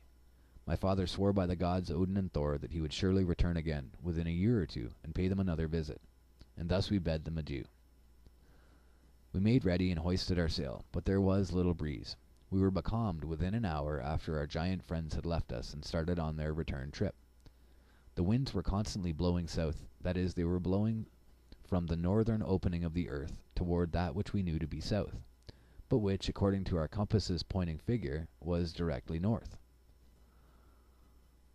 For 3 days we tried to sail and to beat against the wind, but to no avail. Whereupon my father said, "My son, to return by the same route as we came is impossible at this time of year. I wonder why we did not think of this before. We have been here almost 2.5 years. Therefore this is the season when the sun is beginning to shine in at the southern opening of the earth. The long cold night is on in the Spitzbergen country. What shall we do?" I inquired. "There is only one thing we can do," my father replied, "and that is to go south." Accordingly he turned the craft about, gave it full reef, and started by the compass north, but in fact directly south. The wind was strong, and we seemed to have struck a current that was running with remarkable swiftness in the same direction. In just 40 days we arrived at Delphi, a city we had visited in company with our guides, Jules Galdea and his wife, near the mouth of the Gihon River. Here we stopped for 2 days, and were most hospitably entertained by the same people who had welcomed us on our former visit. We laid in some additional provision, and again set sail, following the needle due north. On our outward trip we came through a narrow channel, which appeared to be a separating body of water between two considerable bodies of land. There was a beautiful beach to our right, and we decided to reconnoiter. Casting anchor, we waded ashore to rest up a day before continuing the outward hazardous undertaking. We built a fire and threw on some sticks of dry driftwood. While my father was walking along the shore, I prepared a tempting repast from plies we had provided. There was a mild, luminous night, which my father said resulted from the sun shining in from the south aperture of the earth. That night we slept soundly, and awakened the next morning as refreshed as if we had been in our own beds at Stockholm. After breakfast we started out on an island tour of discovery, but had not gone far when we sighted some birds which we recognized at once as belonging to the penguin family. They are flightless birds, but excellent swimmers and tremendous in size, with white breast, short wings, black head, and long peaked bills. They stand fully 9 feet high. They looked at us with little surprise, and presently waddled rather than walked toward the water, and swam away in a northerly direction. The nights are never so dark at the poles as in other regions, for the moon and stars seem to possess twice as much light and effulgence. In addition, there is a continuous light, the varied shades and play of which are amongst the strangest phenomena of nature. Rambrassen's astronomy. The events that occurred during the following 100 or more days begar description. We were on an open and iceless sea. The month we reckoned to be November or December, and we knew the so-called South Pole was turned toward the sun. Therefore, when passing out and away from the internal electrical light of the smoky god and its genial warmth, we would be met by the light and warmth of the sun, shining in through the south opening of the earth. We were not mistaken. The fact that gives the phenomenon of the polar aurora its greatest importance is that the earth becomes self-luminous, that besides the light which as a planet is received from the central body, it shows a capability of sustaining a luminous process proper to itself. Humboldt. So I think that here he's either become extremely confused, or he has, if this story is true, it could be that someone has told him to come up with this story that they popped out at the South Pole to properly confuse us. Because everything up to that point went with the rest of our research. And then at the end of it now, it seems to be coming back on itself and destroying itself. Quite common in these let out the information and then destroy it exercises that they do. So carrying on, they're supposed to be at the South Pole now, leaving. But what we'll see is that it sounds more like they were at the North still. There were times when our little craft, driven by wind that was continuous and persistent, shot through the waters like an arrow. Indeed, had we encountered a hidden rock or obstacle, our little vessel would have been crushed into kindling wood. At last we were conscious that the atmosphere was growing decidedly colder, and a few days later icebergs were sighted far to the left. My father argued, and correctly, that the winds which filled our sails came from the warm climate within. The time of the year was certainly most auspicious for us to make our dash for the outside world, and attempt to scud our fishing sloop through open channels of the frozen zone which surrounds the polar regions. We were soon amid the ice packs, and how our little craft got through the narrow channels and escaped being crushed, I know not. The compass behaved in the same drunken and unreliable fashion in passing over the southern curve or edge of the Earth's shell as it had done on our inbound trip at the northern entrance. So I think it's just, they're at the north still. They took them back to the river Hiddekel and pushed them out. So they wouldn't have taken them somewhere else. It gyrated, dipped, and seemed like a thing possessed, the compass. Captain Sabina on page 105 in Voyages in the Arctic Regions says, "The geographical determination of the direction and intensity of the magnetic forces at different points of the Earth's surface has been regarded as an object worthy of special research. To examine in different parts of the globe the declination, inclination, and intensity of the magnetic force, and their periodical and secular variations and mutual relations and dependencies could be duly investigated only in fixed magnetical observatories."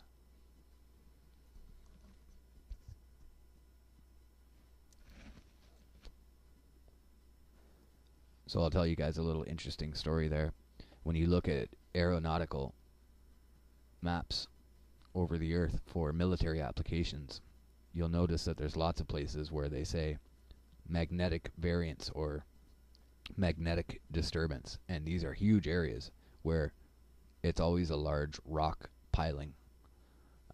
When you look at the areas that you'll see this in, there always seems to be a semi-mountainous area that sticks out of the ground and is highly rocky. And you'll see it in the Canadian Shield and in many other places where it's been noted that as they're going over, their compasses will spin for a bit and then go back to normal, or that the declination goes way off because of a strange magnetic variation in that location. So, as we've seen before in other of my documentaries, it's easily explicable as just the changing magnetic pace of the Earth, that the Earth itself is filled with this magnetic force that is not necessarily locked to any position. I'm not talking about the North Pole here. I'm talking about the magnetic net that surrounds us and wraps through us. That there are certain points where magnetic lines will overlap and make small extra magnetic resonances, especially to a compass. Okay, so one day as I was lazily looking over the sloop side into the clear waters, my father shouted, "Breakers ahead!" Looking up, I saw through a lifting mist a white object that towered several hundred feet high, completely shutting off our advance. We lowered sail immediately, and none too soon. In a moment we found ourselves wedged between two monstrous icebergs. Each was crowding and grinding against its fellow mountain of ice. They were like two gods of war contending for supremacy. We were greatly alarmed. Indeed, we were between the lines of a battle royal. The sonorous thunder of the grinding ice was like the continued volleys of artillery. Blocks of ice larger than a house were frequently lifted up 100 feet by the mighty force of lateral pressure. They would shudder and rock to and fro for a few seconds, then come crashing down with a deafening roar and disappear into the foaming waters. Thus, for more than 2 hours, the contest of the icy giants continued. It seemed as if the end had come. The ice pressure was terrific, and while we were not caught in the dangerous part of the jam, and were safe for the time being, yet the heaving and rending of tons of ice as it fell, splashing here and there into the watery depths, filled us with shaking fear. Finally, to our great joy, the grinding of the ice ceased, and within a few hours the great mass slowly divided, and, as if in an act of providence had been performed, right before us lay an open channel. Should we venture with our little craft into this opening? If the pressure came on again, our little sloop as well as ourselves would be crushed into nothingness. We decided to take the chance, and accordingly hoisted our sail to a favoring breeze, and soon started out like a racehorse, running the gauntlet of this unknown narrow channel of open water. For the next 45 days our time was employed in dodging icebergs and hunting channels. Indeed, had we not been favored with a strong south wind and a small boat, I doubt if this story could have ever been given to the world. At last there came a morning when my father said, "My son, I think we are to see home. We are almost through the ice. See, the open water lies before us." However, there were a few icebergs that had floated far northward into the open water still ahead of us on either side, stretching away for many miles. Directly in front of us, and by the compass, which had now righted itself due north, there was an open sea. "What a wonderful story we have to tell the people of Stockholm," continued my father, while a look of pardonable elation lighted up his honest face. "And think of the gold nuggets stowed away in the hold." I spoke kind words of praise to my father, not alone for this fortitude and endurance, but also for his courageous daring as a discoverer, and for having made the voyage that now promised a successful end. I was grateful, too, that he had gathered the wealth of gold we were carrying home. While congratulating ourselves on the goodly supply of provisions and water we still had on hand, and on the dangers we had escaped, we were startled by hearing a most terrific explosion, caused by the tearing apart of a huge mountain of ice.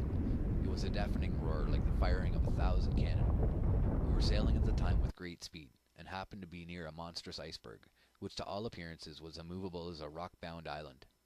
It seemed, however, that the iceberg had split, and was breaking apart, whereupon the balance of the monster along the ice which we were sailing was destroyed, and it began dipping from us.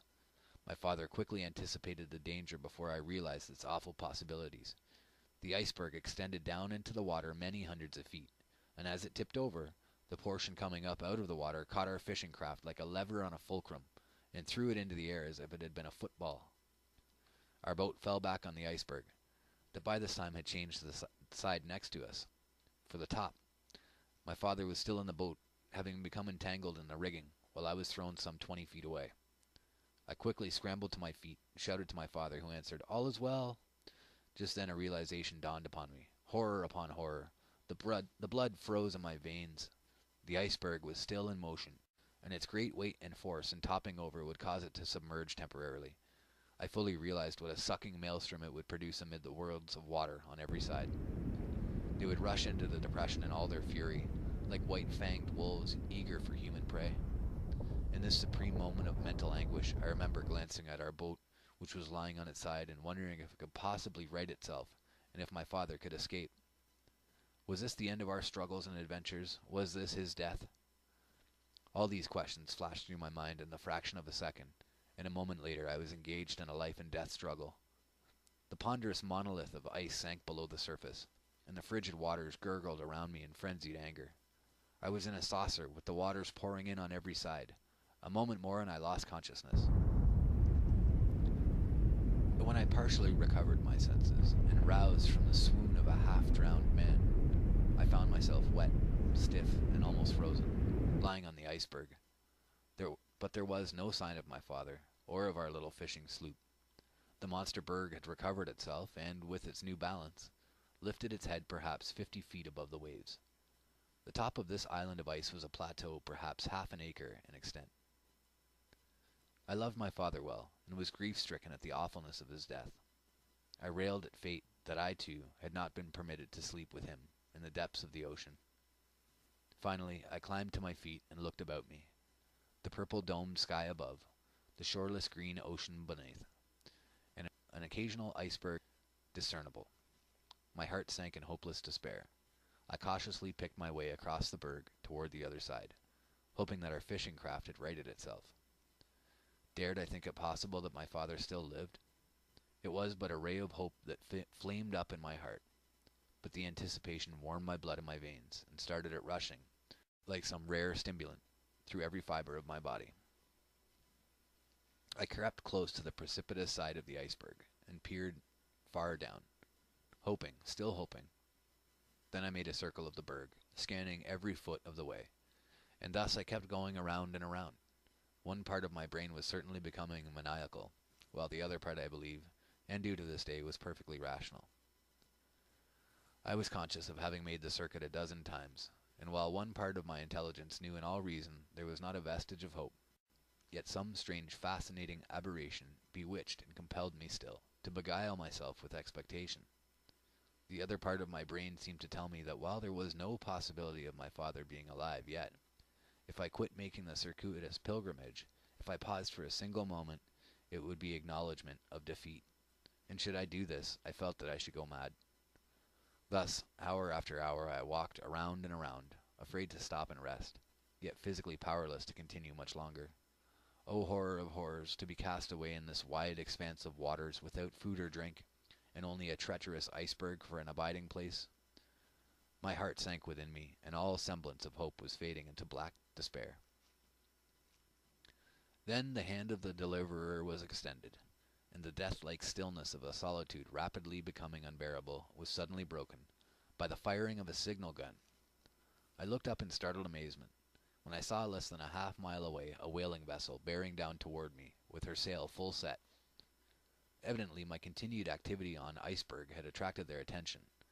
On drawing near, they put out a boat, and descending cautiously to the water's edge, I was rescued, and a little later lifted on board the whaling ship. I found it was Scotch whaler the Arlington.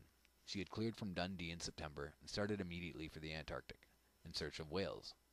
The captain, Angus McPherson, seemed kindly disposed, but in matters of discipline, as I soon learned, possessed of an iron will. When I attempted to tell him that I had come from the inside of the earth, the captain and mate looked at each other, shook their heads, and insisted on me being put in a bunk under strict surveillance of the ship's physician. I was very weak for want of food, and had not slept for many hours. However, after a few days' rest, I got up one morning and dressed myself without asking permission of the physician or anyone else, and told them that I was as sane as anyone. The captain sent for me and again questioned me concerning where I had come from, and how I came to be alone on an iceberg in the far-off Antarctic Ocean. I replied that I had just come from the inside of the earth, and proceeded to tell him how my father and myself had gone in by way of Spitzbergen and come out by way of the South Pole.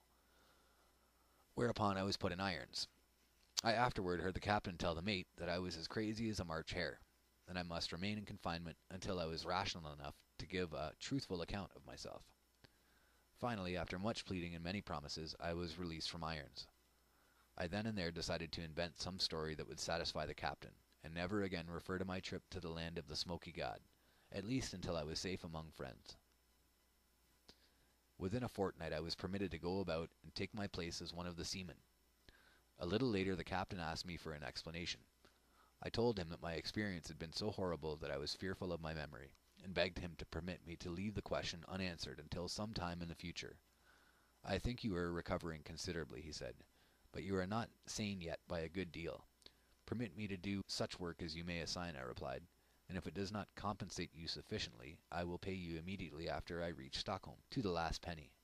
And thus the matter rested. On finally reaching Stockholm, as I have already related, I found that my good mother had gone to her reward more than a year before. I have also told how, later, the treachery of a relative landed me in a madhouse, where I remained for 28 years, seemingly unending years, and still later, after my release, how I returned to the life of a fisherman, following it sedulously for 27 years. Then how I came to America, and finally to Los Angeles, California. But all this can be of little interest to the reader. Indeed, it seems to me the climax of my wonderful travels and strange adventures was reached when the Scotch sailing vessel took me from an iceberg on the Antarctic Ocean. Authors afterward.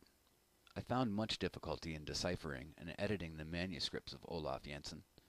However, I have taken the liberty of reconstructing only a very few expressions, and in doing this have in no way changed the spirit or meaning. Otherwise, the original text has neither been added to nor taken from. It is impossible for me to express my opinion as to the value or reliability of the wonderful statements made by Olaf Jensen. The description here given of the strange lands and people visited by him, the location of the cities, the names and the directions of rivers, and other information herein combined, conform in every way to the rough drawings given to my custody by this ancient Norseman, which drawings, together with the manuscript, it is my intention at some later date to give to the Smithsonian Institution, to preserve for the benefit of those interested in the mysteries of the farthest north, the frozen circle of silence. It is certain that there are many things in Vedic literature, in Josephus, the Odyssey, the Iliad, Terrien de la Coupery's Early History of Chinese Civilization, Flammarion's Astronomical Myths, Lenormant's Beginning of the History, Hesiod's Theogony, Sir John de Mandeville's writings, and Sayce's Record of the Past, that, to say the least, are strangely in harmony with the seemingly incredible text in the yellow manuscript of the Old Norseman, Olaf Jansen, and now for the first time given to the world. In concluding this history of my adventures, I wish to state that I firmly believe science is yet in its infancy concerning the cosmology of the earth. There is so much that is unaccounted for by the world's accepted knowledge of today, and will ever remain so until the land of the smoky god is known and recognized by our geographers. It is the land from whence came the great logs of cedar that have been found by explorers in open waters far over the northern edge of the earth's crust, and also the bodies of mammoths whose bones are found in vast beds on the Siberian coast. Northern explorers have done much. Sir John Franklin, de Havilland Grinnell, Sir John Murray, Kane, Melville, Hall, Nansen, Schwatka, Greeley, Peary, Ross, Gerlache, Bernacchi, Andre, Amsden, Amundsen, and others have all been striving to storm the frozen citadel of mystery. I firmly believe that Andre and two brave companions, Strindberg and Franknell, who sailed away in the balloon Orion from the northwest coast of Spitzbergen on that Sunday afternoon of July 1897, are now in the within world, and doubtless are being entertained, as my father and myself were entertained, by the kind-hearted giant race inhabiting the inner Atlantic continent. Having, in my humble way, devoted years to these problems, I am well acquainted with the accepted definition of gravity, as well as the cause of the magnetic needle's attraction, and I am prepared to say that it is my firm belief that the magnetic needle is influenced solely by electric currents, which completely envelop the earth like a garment, and that these electric currents in an endless circuit pass out of the southern end of the earth's opening, diffusing and spreading themselves over all the outside surface, and rushing madly on in their course toward the North Pole. And while these currents seemingly dash off into space at the earth's curve or edge, yet they drop again to the inside surface and continue their way southward along the inside of the earth's crust, toward the opening.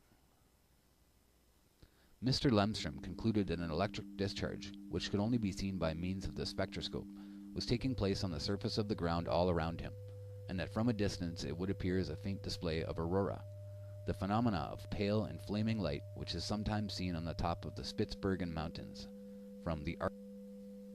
As to gravity, no one knows, because it has not been determined, whether it is atmospheric pressure that causes the apple to fall, or whether 150 miles below the surface of the earth, supposedly one halfway through, there exists some powerful lodestone attraction that draws it.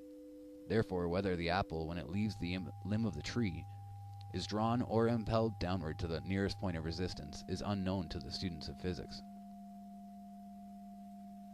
The valleys of this inner Atlantis continent, bordering the upper waters of the farthest north, are in season covered with the most magnificent and luxuriant flowers.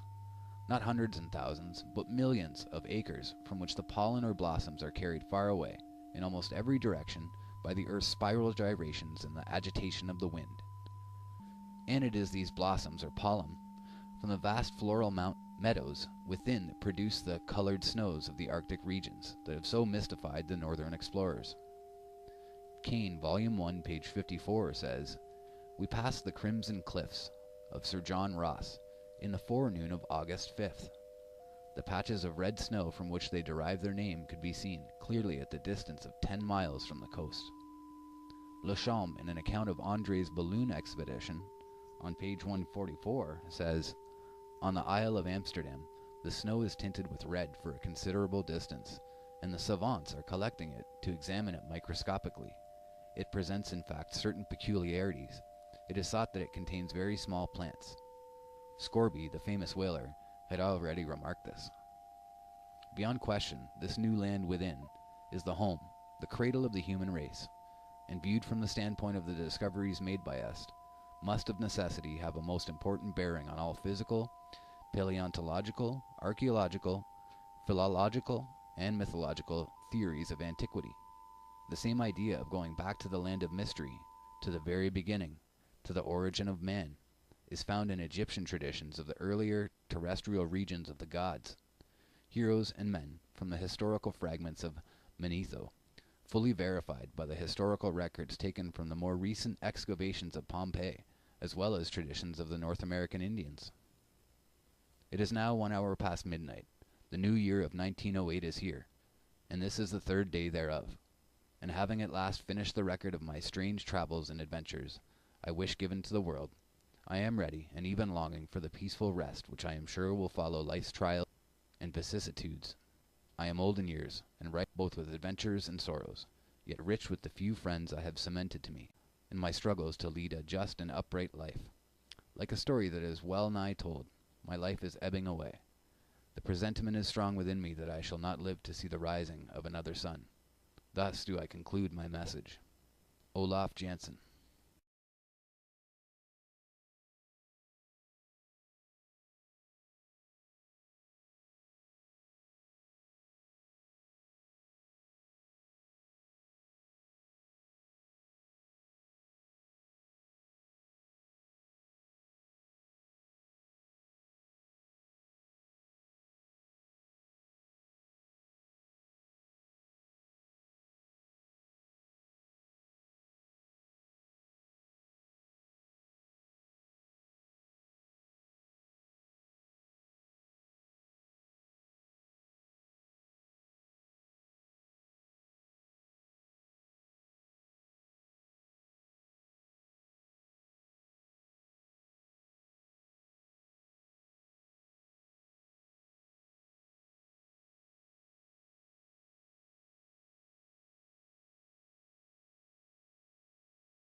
The descendants of those blonde, tall people whose mummies were found in Egypt. That's why they were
Hi guys, so welcome back to Flatwater Flat Earth.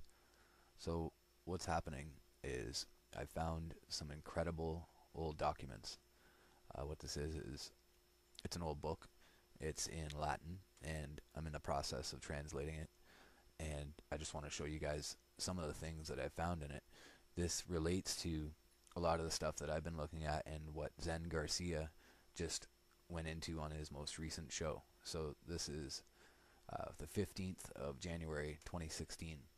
So if you can find his show from around that time, it's just his last show that he just aired, and it ties right in with that, and it's some incredible information. So we'll cut right to the chase, and I'll show you what I have here. So, Great Olai the Ninth, Gotham Ike Episcopi, the Ritua Upsilenses, heathens in the nature and Virsutis Vigilans, or fight rerum, of the northern peoples de Biarmia, and position, and by his character, capitalized first. Biarmia, the northern region, whose zenith is actually in the Arctic pole, and this is the same as Horizon, the circle of the equator, which is divided into two equal parts, the zodiac intersecting, brings it about that the day of one half of the whole of the year makes it one, artificial, and the other one half of the night, and so the whole year. There was a natural one, but when the sun never the position of the sphere, under the horizont, or horizont, repression is more. It seems that he says that they are in continuous day without night, for in every climate the day dawns before the sun above the horizon, of elevated by 18 degrees, according to the opinion of Ptolemy, or according to others to 30 degrees, step by step, that is, by the quantity of one of the latter sign. So far it is appropriate to the nature of the philosopher, is the author of the sphere. But what, and added, is naughty nature, which ought to govern the providentiorum universi conservation? For that it would never have the benefit of as broken by the light of nature granted, is perpetually clouds. Obsuscens, he said, there exists a ray of sunlight for the disabled being of virtue, as to consume the vapors that are lifted up, or to clear it cannot be. Therefore he, the air, is clear, nor is there, nor to take days. This he wanted to say. At the opposite position, Pliny rise and Solon, the two great philosophers, Pliny and Solinus, who on account of the sun's light, continuous, maintain presence, all the unbearable heat of the sun in danger, so they and he, rashly condemned by nature itself to each other, protrude too much from the cold to excessive heat, they have gone astray, and the others have achieved the opportunity of making an error. And if the providence of God, interior, pondering the nature and moderation, speaking on the reefs, Biarmia double, whirlpool, impagicent, or not. Moreover, Biarmia, according to Saxo-Zealanders, in Viterior, or in Ulteriorum, Spain, in the mountains of Spain are endless, but harmless snow. Pasqua ferocissima ran hot, or ran riot, burning, skilled among them, impassable forests, and forests abound, most abundant in pastures, by beasts uncommon elsewhere, as is the lower of the book. The animals will be shown, numerous in it, on the river, on account of its natural watercourses, and to the ruin, on a strident, persuranter, foamed volume. So they're talking about the North, this is about the North Pole. All of these things, all these words are describing the people and the plants and the things at the North Pole, and trying to tell a story, but it's not clear because it's so roughly translated. So I'm going to work on it, and it's going to come out much better. But you can already see what it's saying here about natural water courses to the whirlpool, and it actually says whirlpool. So listen to this, there's more. But there are some monstrous ulterior or viterior in Biarmia, monstrous people, the novelty of the approach, and impassable. So it's saying that there's monsters and monstrous people at the North Pole, because Biarmia is the pole. The novelty of the approach, so this is about what Zen was talking about, and insurpassable or insuperable danger obsusus, it is not easy to mortals have proved, for the major part of the journey is very deep snow. And then it talks about animals.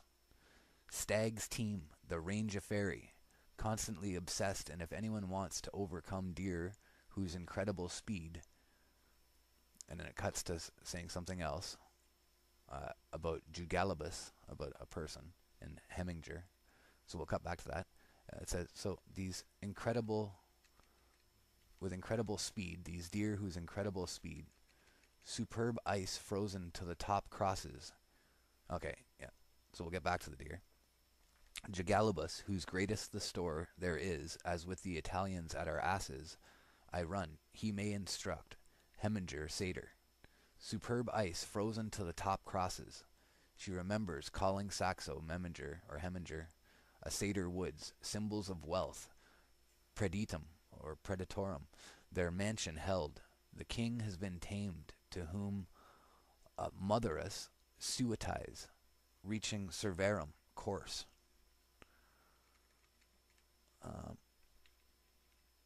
The greatest spoil, enriched by the acquisition of wealth, and Felix escaped. But each of these, however, valleys, plains, distinct crops, so, do not deny it, but inexhaustible plenty of fish and meat. Finding plenty of fish, deer hunting practice ensures that there are great greed, greatly desired function. Now it talks about weapons. So it's giving descriptions of what it's like there, all these different things. Biarmenses fights, arts weapons affecting change, spells, and solve, the clouds of heaven, and imbrium spray, used to combine the holiday with a sad face air. Biarmia idolaters, and more, Amaxobii Scythians, and in fascinate people better informed. Of course the eyes, or acts of, or any other thing, a crime, men, they are so bound, so that there be no issue most desirable to the mind to control, sepicue, or saipicue, the extreme thinness impacts, tapicendo, perish, or tapicendo, like taper, perish, you become thin and perish. Solinus in Africa is of the same Pliny, in his tribal wizards kind of testimony, that should intensify extravagant praise upon beautiful trees, colorful corn, charming children, fine horses and flocks, the pasture, and cultivated in the best, should be destroyed on a sudden. So he's saying it's heavenly, could be destroyed on a sudden, but it is of similar maleficence in their delusion, and something instruments, and S instruments lower narrate. And so there's lots that we can draw into. Each of those words is actually a heavy descriptor word that means something else, means something much deeper. So the fact that these words are there, this is, you can see these documents here, Olae Magni, and this is just the beginning of it. So this is where I'm looking into the things that relate to the northern septentrionalis and septentrionalibus, which is the septentrional isles, and that's their description for the center island of flat Earth. So again, starting at the start, the Gothic story of the heathens and the nature of the fight of the northern peoples of Biarmia. Biarmia, the position, and by its character, is first. Biarmia, the northern region, whose zenith, so zenith means the center and above, is actually in the Arctic Pole. And this is the same as horizon, the circle of the equator, which is divided into two equal parts, the zodiac, intersecting, brings it about that the day of one half of the whole year it makes artificial, and the other one half of the night, and so the whole year. There was a natural one, but when the sun, never the position of the sphere, so something's lost in here in this translation. But under the horizont, or horizon, repression is more. It seems that, he says, the author of the sphere could mean something else, the author of a book, that they are in continuous day without night. And so this is a man describing from the North Pole, that he says that they are in continuous day without night. And then the other guy is saying, for in every climate the day dawns before the sun above the horizon of elevated by 18 degrees, according to Ptolemy, according to others 30 degrees, step by step.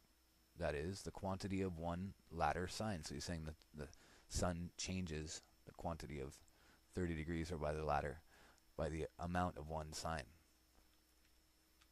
And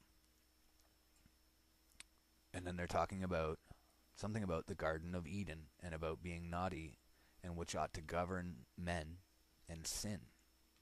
And the light of nature is granted.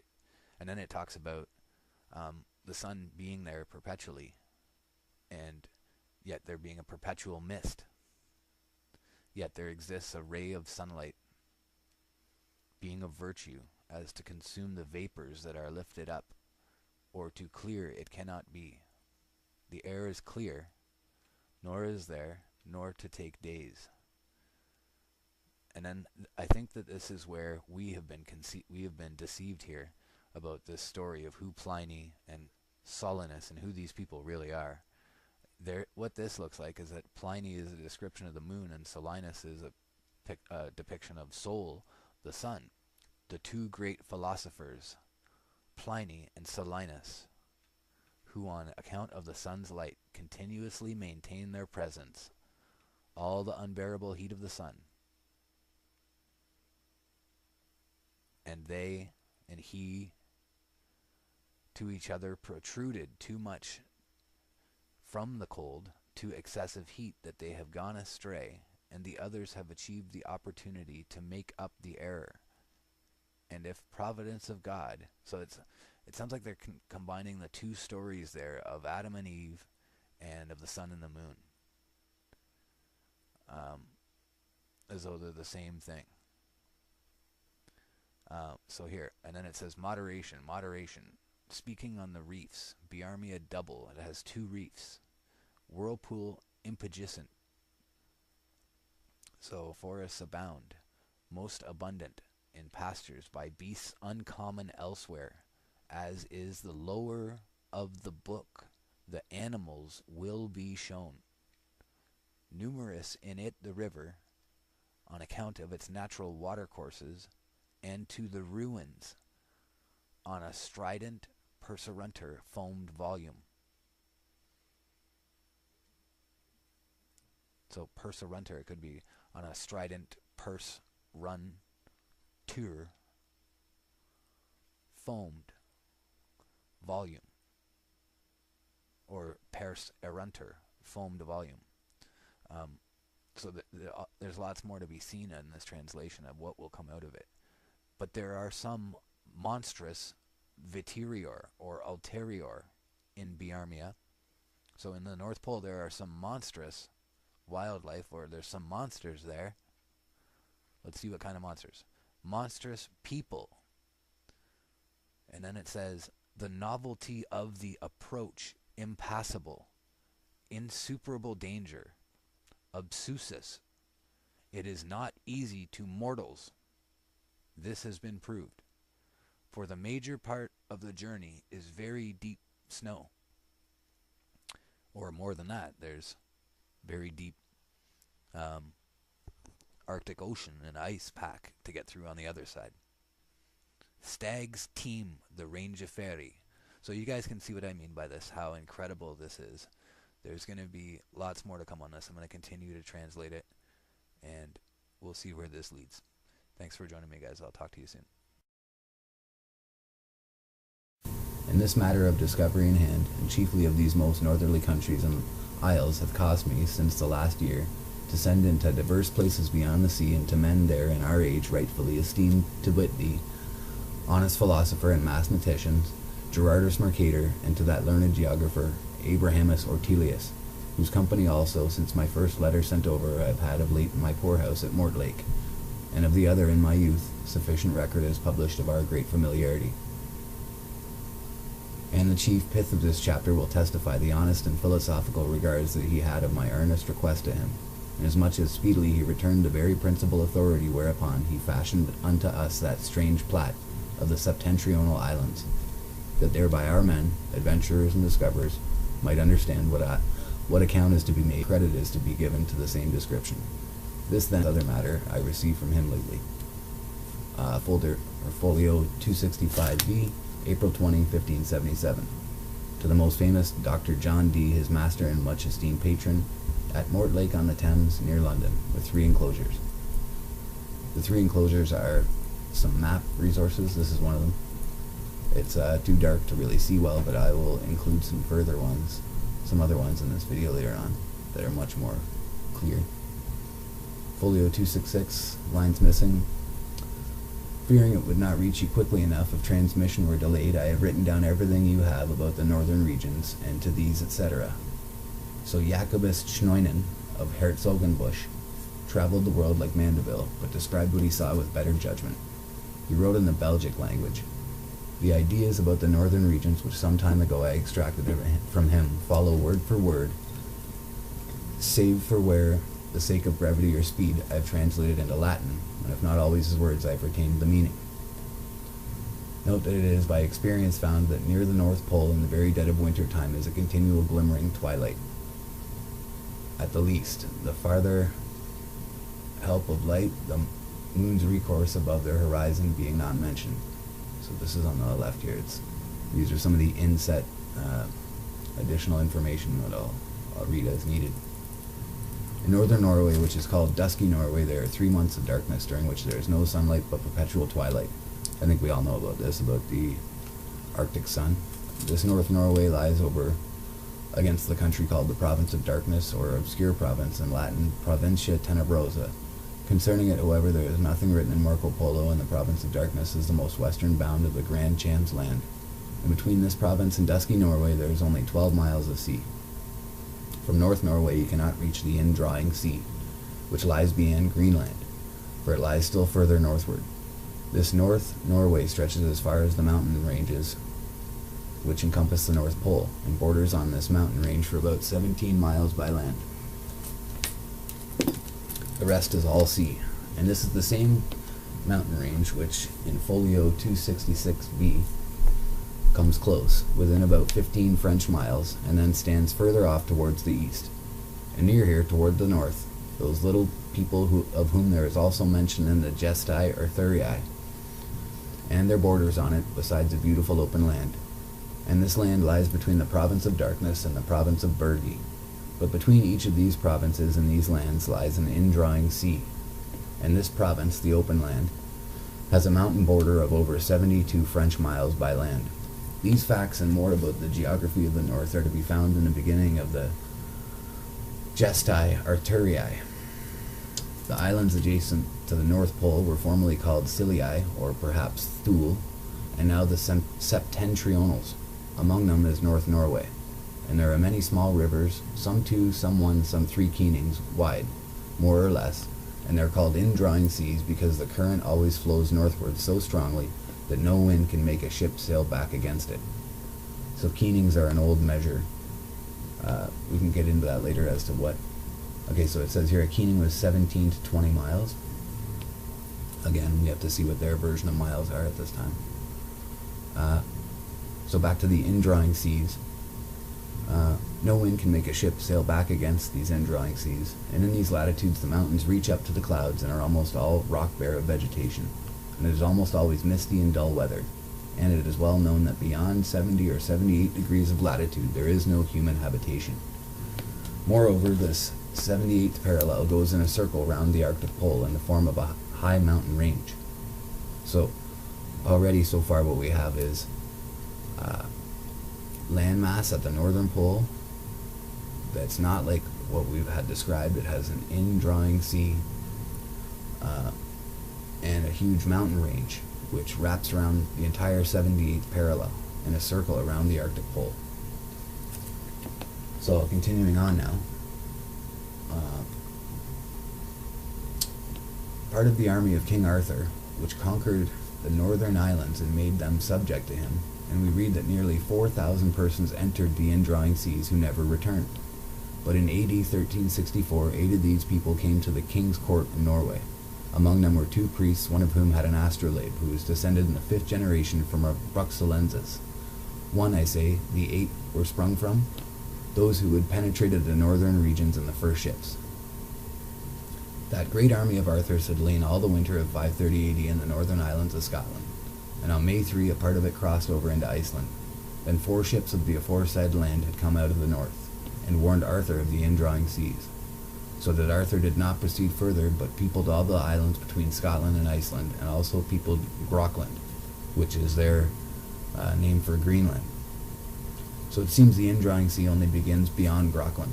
In this Groenland he found people 23 feet tall, that is to say, of the feet with which land is measured. So they correct this as well later on. This is, I think, just a combination of the wrong verbiage here. When those 4 ships returned, there were sailors who asserted that they knew where the magnetic lands were. So where it says here, in this Groenland he found people 23 feet tall, that will be corrected later. It's 4 feet tall, 23 people.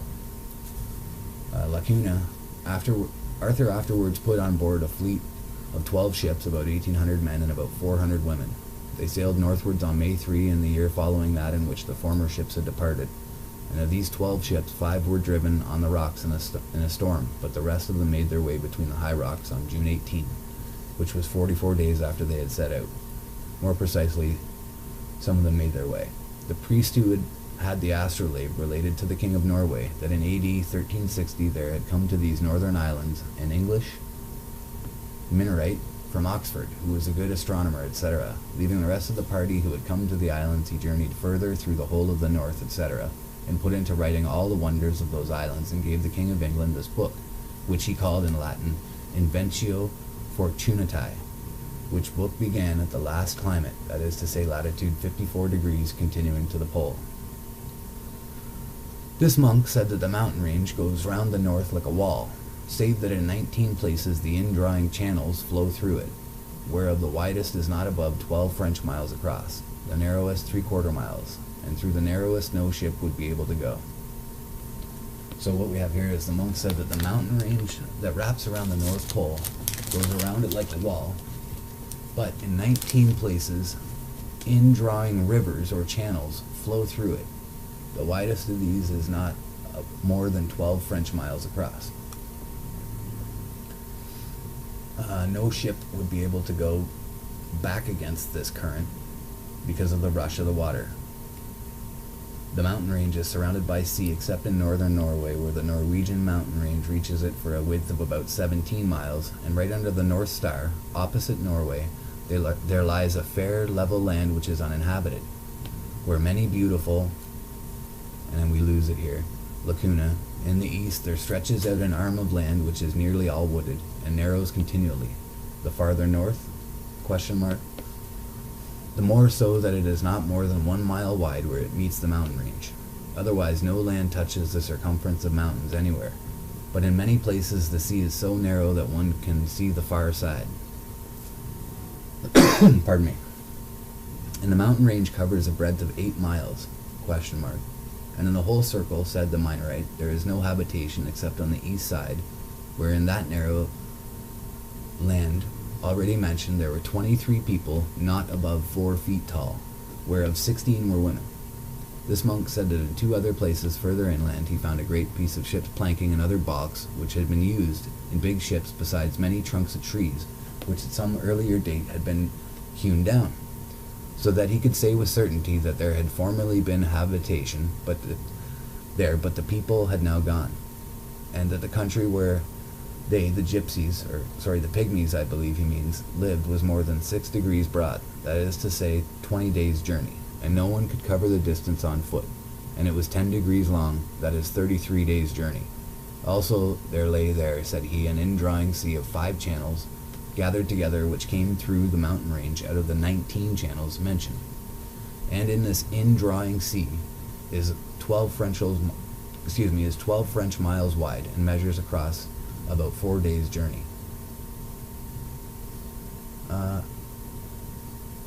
we have a footnote in Ms. in another hand. Hugo de Hibernia, the Minorite. So that's the name of the gentleman. Note that diverse places like these northern isles are almost within the keening of the mainlands opposite to them, but in no place does it touch. This inhabited place of 10 degrees long and 6.6 degrees broad may have another more artificial exposition than so by days journals to understand the degrees of longitude. That place about 0.8 degrees of latitude, and so to the reckon 0.3 days journey and 3/4 upon one. A day's journey is evidently reckoned as 18 French miles in terms of average land travel. So I'll continue on with their description of the northern pole here, the indrawing seas, the whirlpool, and the magnetic Mount Meru. And at the west of the aforesaid country is another indrawing sea, into which 3 more channels go out of the aforesaid 19. And that channel which they, the ships, I believe are meant, had entered also flowed therein. And all these channels which turn tortuously when they come out of the mountains drive ships immediately ashore. But whatever channels flowed straight into the innermost seas, into which the 19 channels gather, and these ships must of necessity be carried current-wise, i.e. inwards, and become lost. Also, said this Minorite, these innermost seas number 4, and the one which lies on the west side was quite 34 French miles abroad. And on the other side of this sea was the best and healthiest land in all the north. Also he said that the sea which lay on the east side could never be frozen, because so many channels united there, and it was narrow besides, so that the current was very strong. But that the one which ran to the west, on the west side, used to freeze almost every year, and remained frozen sometimes for 3 months. And in that land he had seen no signs of habitation. But in the country which lay to the north, opposite it, he had recognized planks of ships and sea trunks. All of these 4 countries are high open lands, i.e. plateaus, except some mountains 4 fathom high. There are many trees of Brazil wood. When this priest with the astrolabe, and it trails off there. So there is much Brazil trees growing here. I'll continue on. In the midst of the 4 countries is a whirlpool, into which there empty these 4 indrawing seas which divide the north. And the water rushes round and descends into the earth just as if one were pouring it through a filter funnel. It is 4 degrees wide on every side of the pole, that is to say 8 degrees altogether, except that right under the pole there lies a bare rock in the midst of the sea. So this would be Mount Meru. Its circumference is almost 33 French miles, and it is all of magnetic stone, and is as high as the clouds. So the priest said, who had received the astrolabe from this Minorite in exchange for a testament. And the Minorite himself had heard that one can see all round it from the sea, and it is black and glistening, and nothing grows thereon, for there is not so much as a handful of soil on it. That was the writing and words of the Minorite, who has since journeyed to and fro 5 times for the King of England on business. They are to be found in a book called Inventio Fortunae, or Fortunatae, of which the Minorite himself was author. The aforesaid priest said also to the King of Norway that in the country where he dwelt not 6 times a year did it rain, and even that was drizzle, lasting not more than 6 or 7 hours. So some other descriptions are much Brazil trees growing here on this most beautiful land of the north, a whirlpool in the midst of the North Pole, about or under the North Pole, the whirlpool being 480 miles over or wide, excepting the diameter of the great rock in the middle. A wonderful, great, and high rock right under the North Pole. I'll show you where I'm reading here. And in the midst of the aforesaid whirlpool. So I'm just going to repeat that so it really sinks in. At the center of our Earth, at the North Pole, what we call the North Pole, the only place that a magnet is pulled towards, being the northern pole itself. There is no southern pull, and therefore no southern pole, as it is Antarctica wrapped around us, an ice sheet wrapped around us. So there is only a pull towards this northern magnetic rock pole. The whirlpool around the magnetic rock and around the North Pole is about 480 miles wide. And so, as we've said, a wonderful, great high rock rises in the midst. Continuing on with the letter here, wrapping it up, the wind never blows hard enough to drive a corn mill. Furthermore, the air is always cool. And the other 7 that were with him testified that they had also heard such things as he related, said by their elders, but they had never seen them. This is word for word everything that I have copied out of this author, Chnoinen, years ago. Farewell, most learned man, with my most affectionate esteem. 1577, Gerard Mercator, end of translation. So, that's the end of the letter from Mercator to John Dee. So there is further documentation of this letter and of the information contained therein. I'll continue on with this now to show you, to lend credence to the flat earth model and to lend credence further to this story as well, to show that it's not just from one letter or from one source. So Dee's first inquiry on the subject of the North had been directed to Ortelius by a letter written in January 1577, which is printed as number 67 in Hessel's Ortelis Epistulae, 1887. In this letter, the writer recalls that his friend had indicated the general expectation of Arctic discoveries from the British people, a matter which he himself had pressed long ago, 1553 to 1556.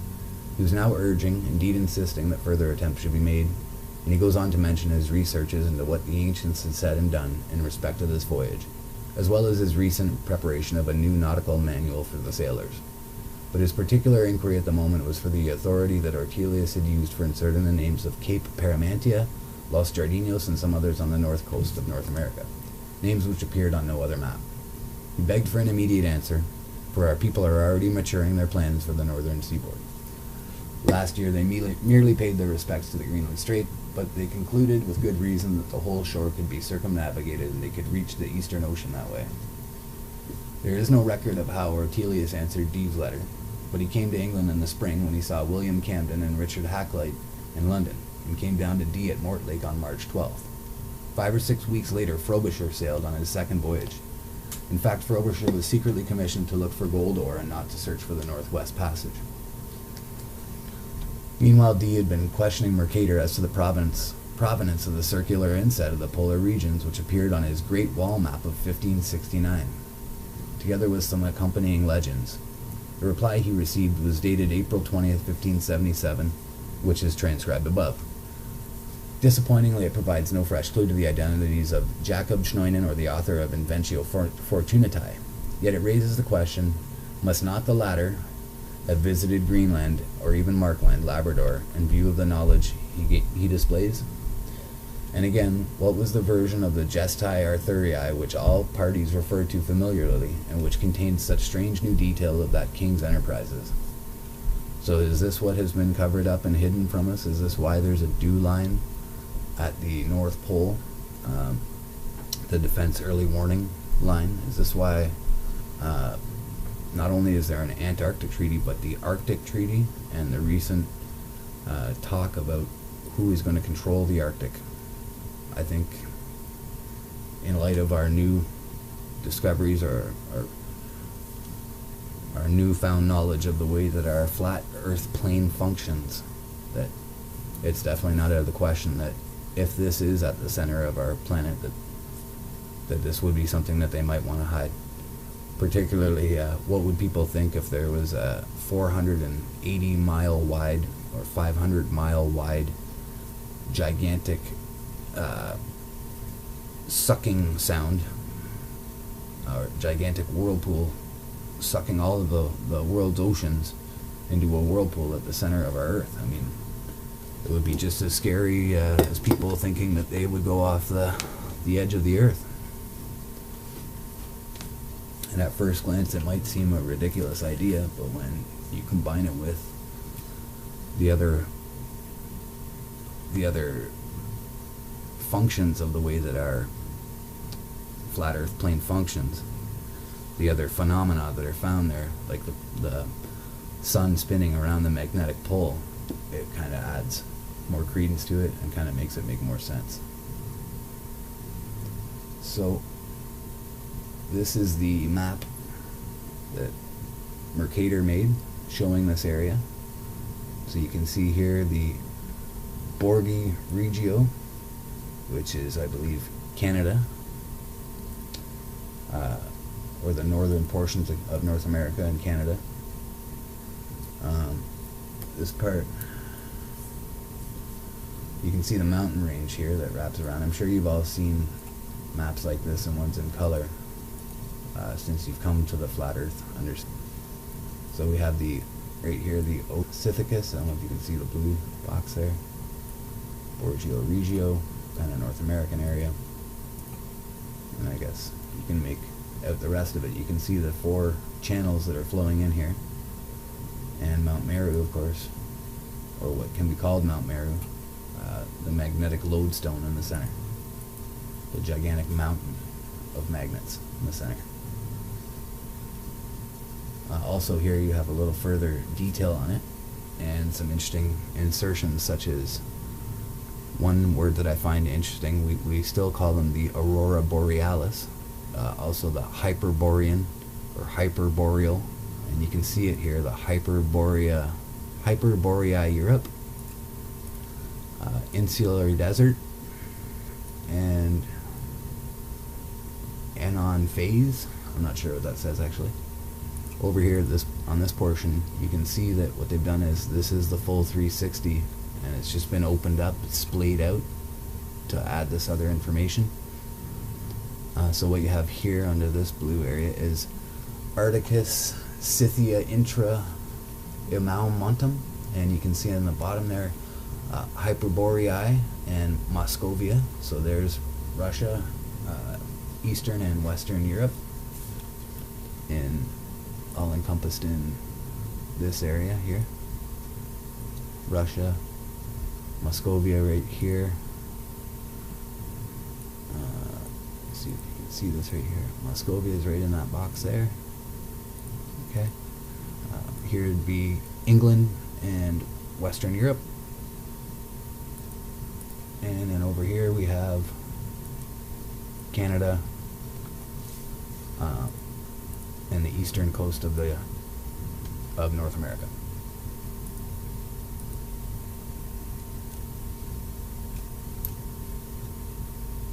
So all we have, I'm going to continue on now with some further writers who've spoken about this to add credence to this story, that there may actually be a giant hole at the center of our Earth sucking in the oceans.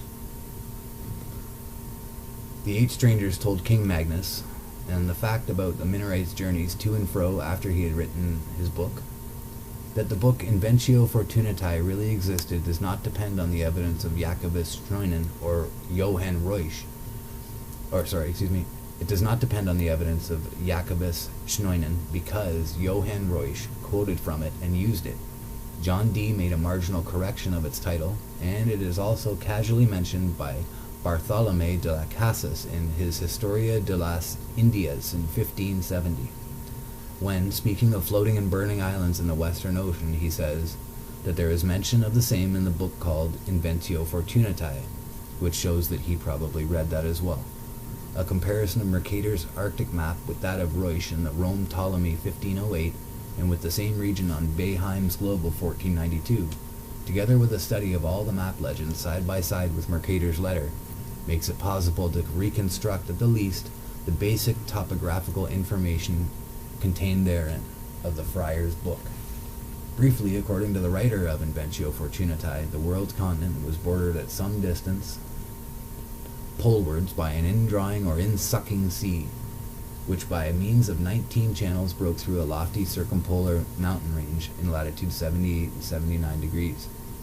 These channels occurred in groups of 3, 4, 5, and 7, respectively, and the 4 groups gathered or flowed into 4 indrawing seas, which all poured into a single central sea about the pole. Excuse me. Here there was a lofty shining black rock of magnetic stone, 33 miles or leagues in circumference, that is to say about 10 miles across, and here the ocean waters swirled round in a whirlpool and were sucked down into the bowels of the earth. The 4 indrawing seas separated 4 land areas, of which 2, as Mercator and Royce agree, were inhabited, and 2 not. Mercator puts pygmies or scralings in one of them. Royce puts a people called Erumphii, or Erumphali, who appear also in one of his imaginary Atlantic islands, Fel Erumphili alas Chibes.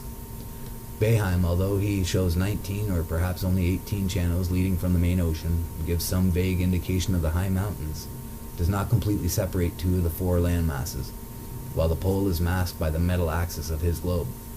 The general resemblance of his outlines is apparent. So the legends on Royce's map run as follows.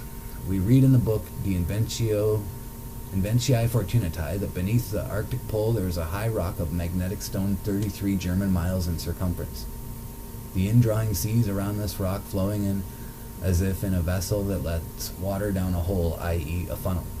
There are 4 surrounding islands, of which 2 are inhabited, but they are bordered by huge mountains 24 days' journey across, which forbid human habitation.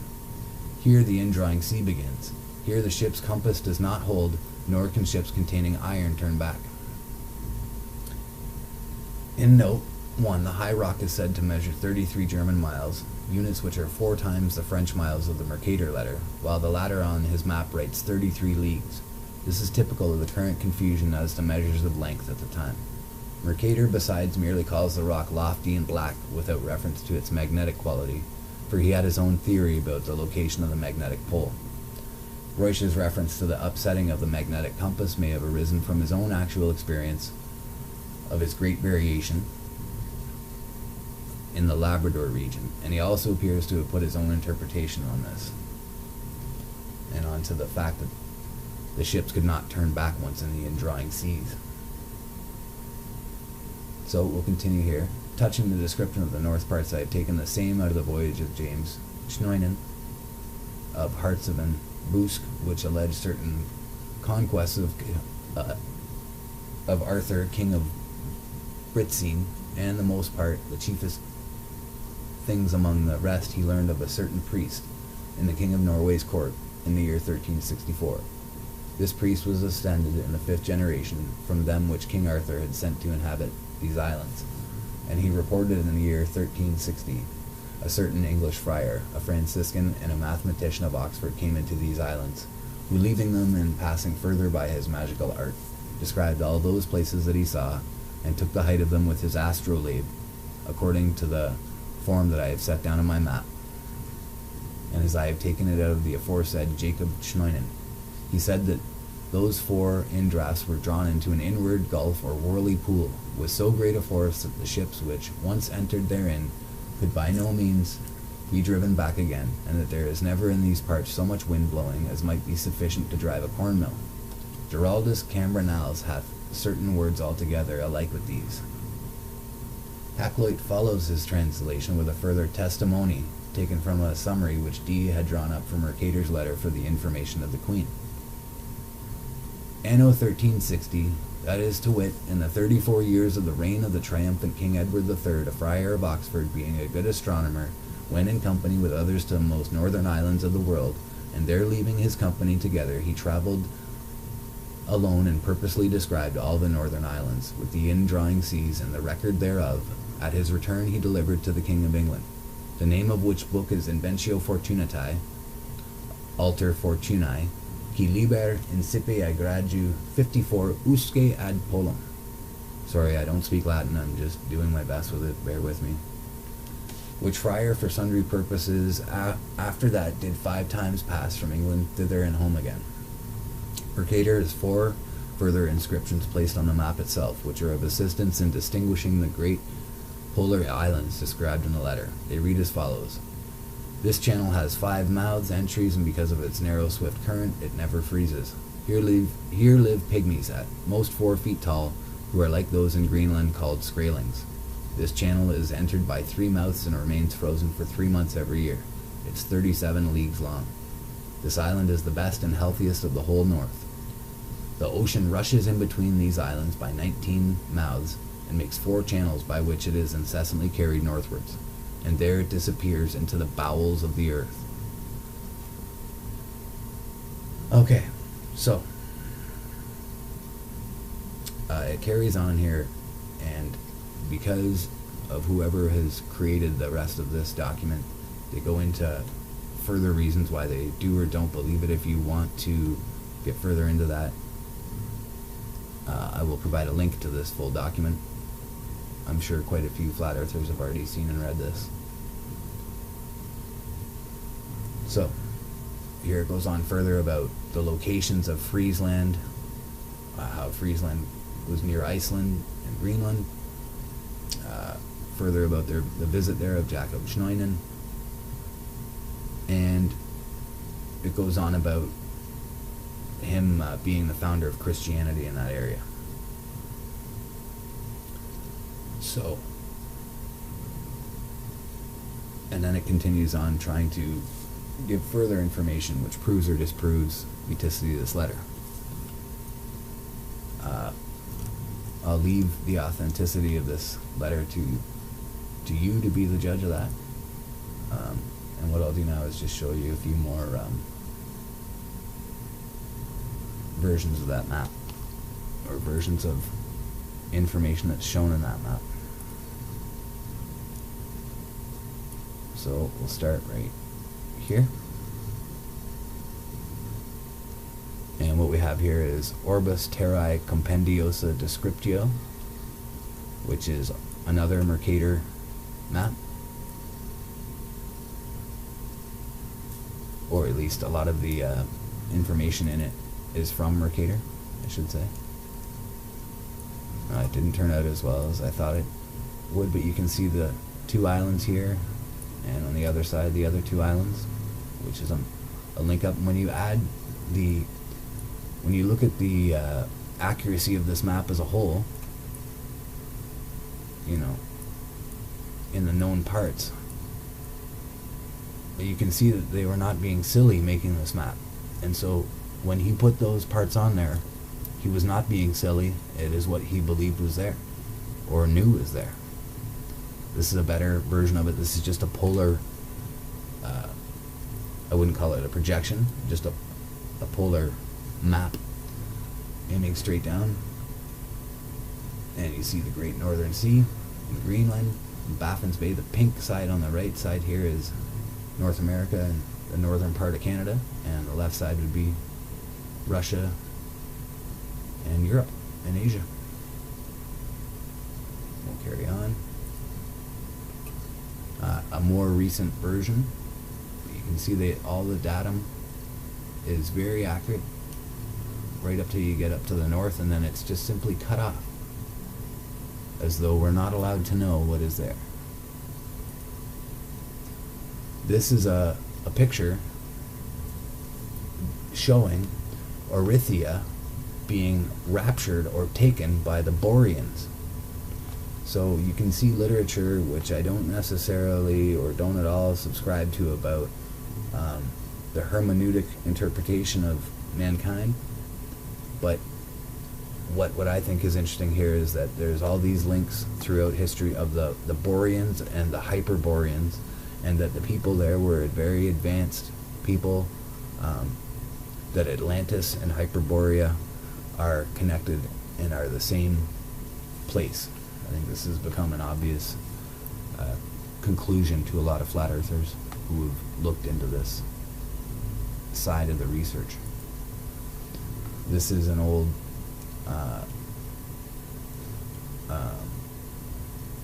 Indian, or from India, or from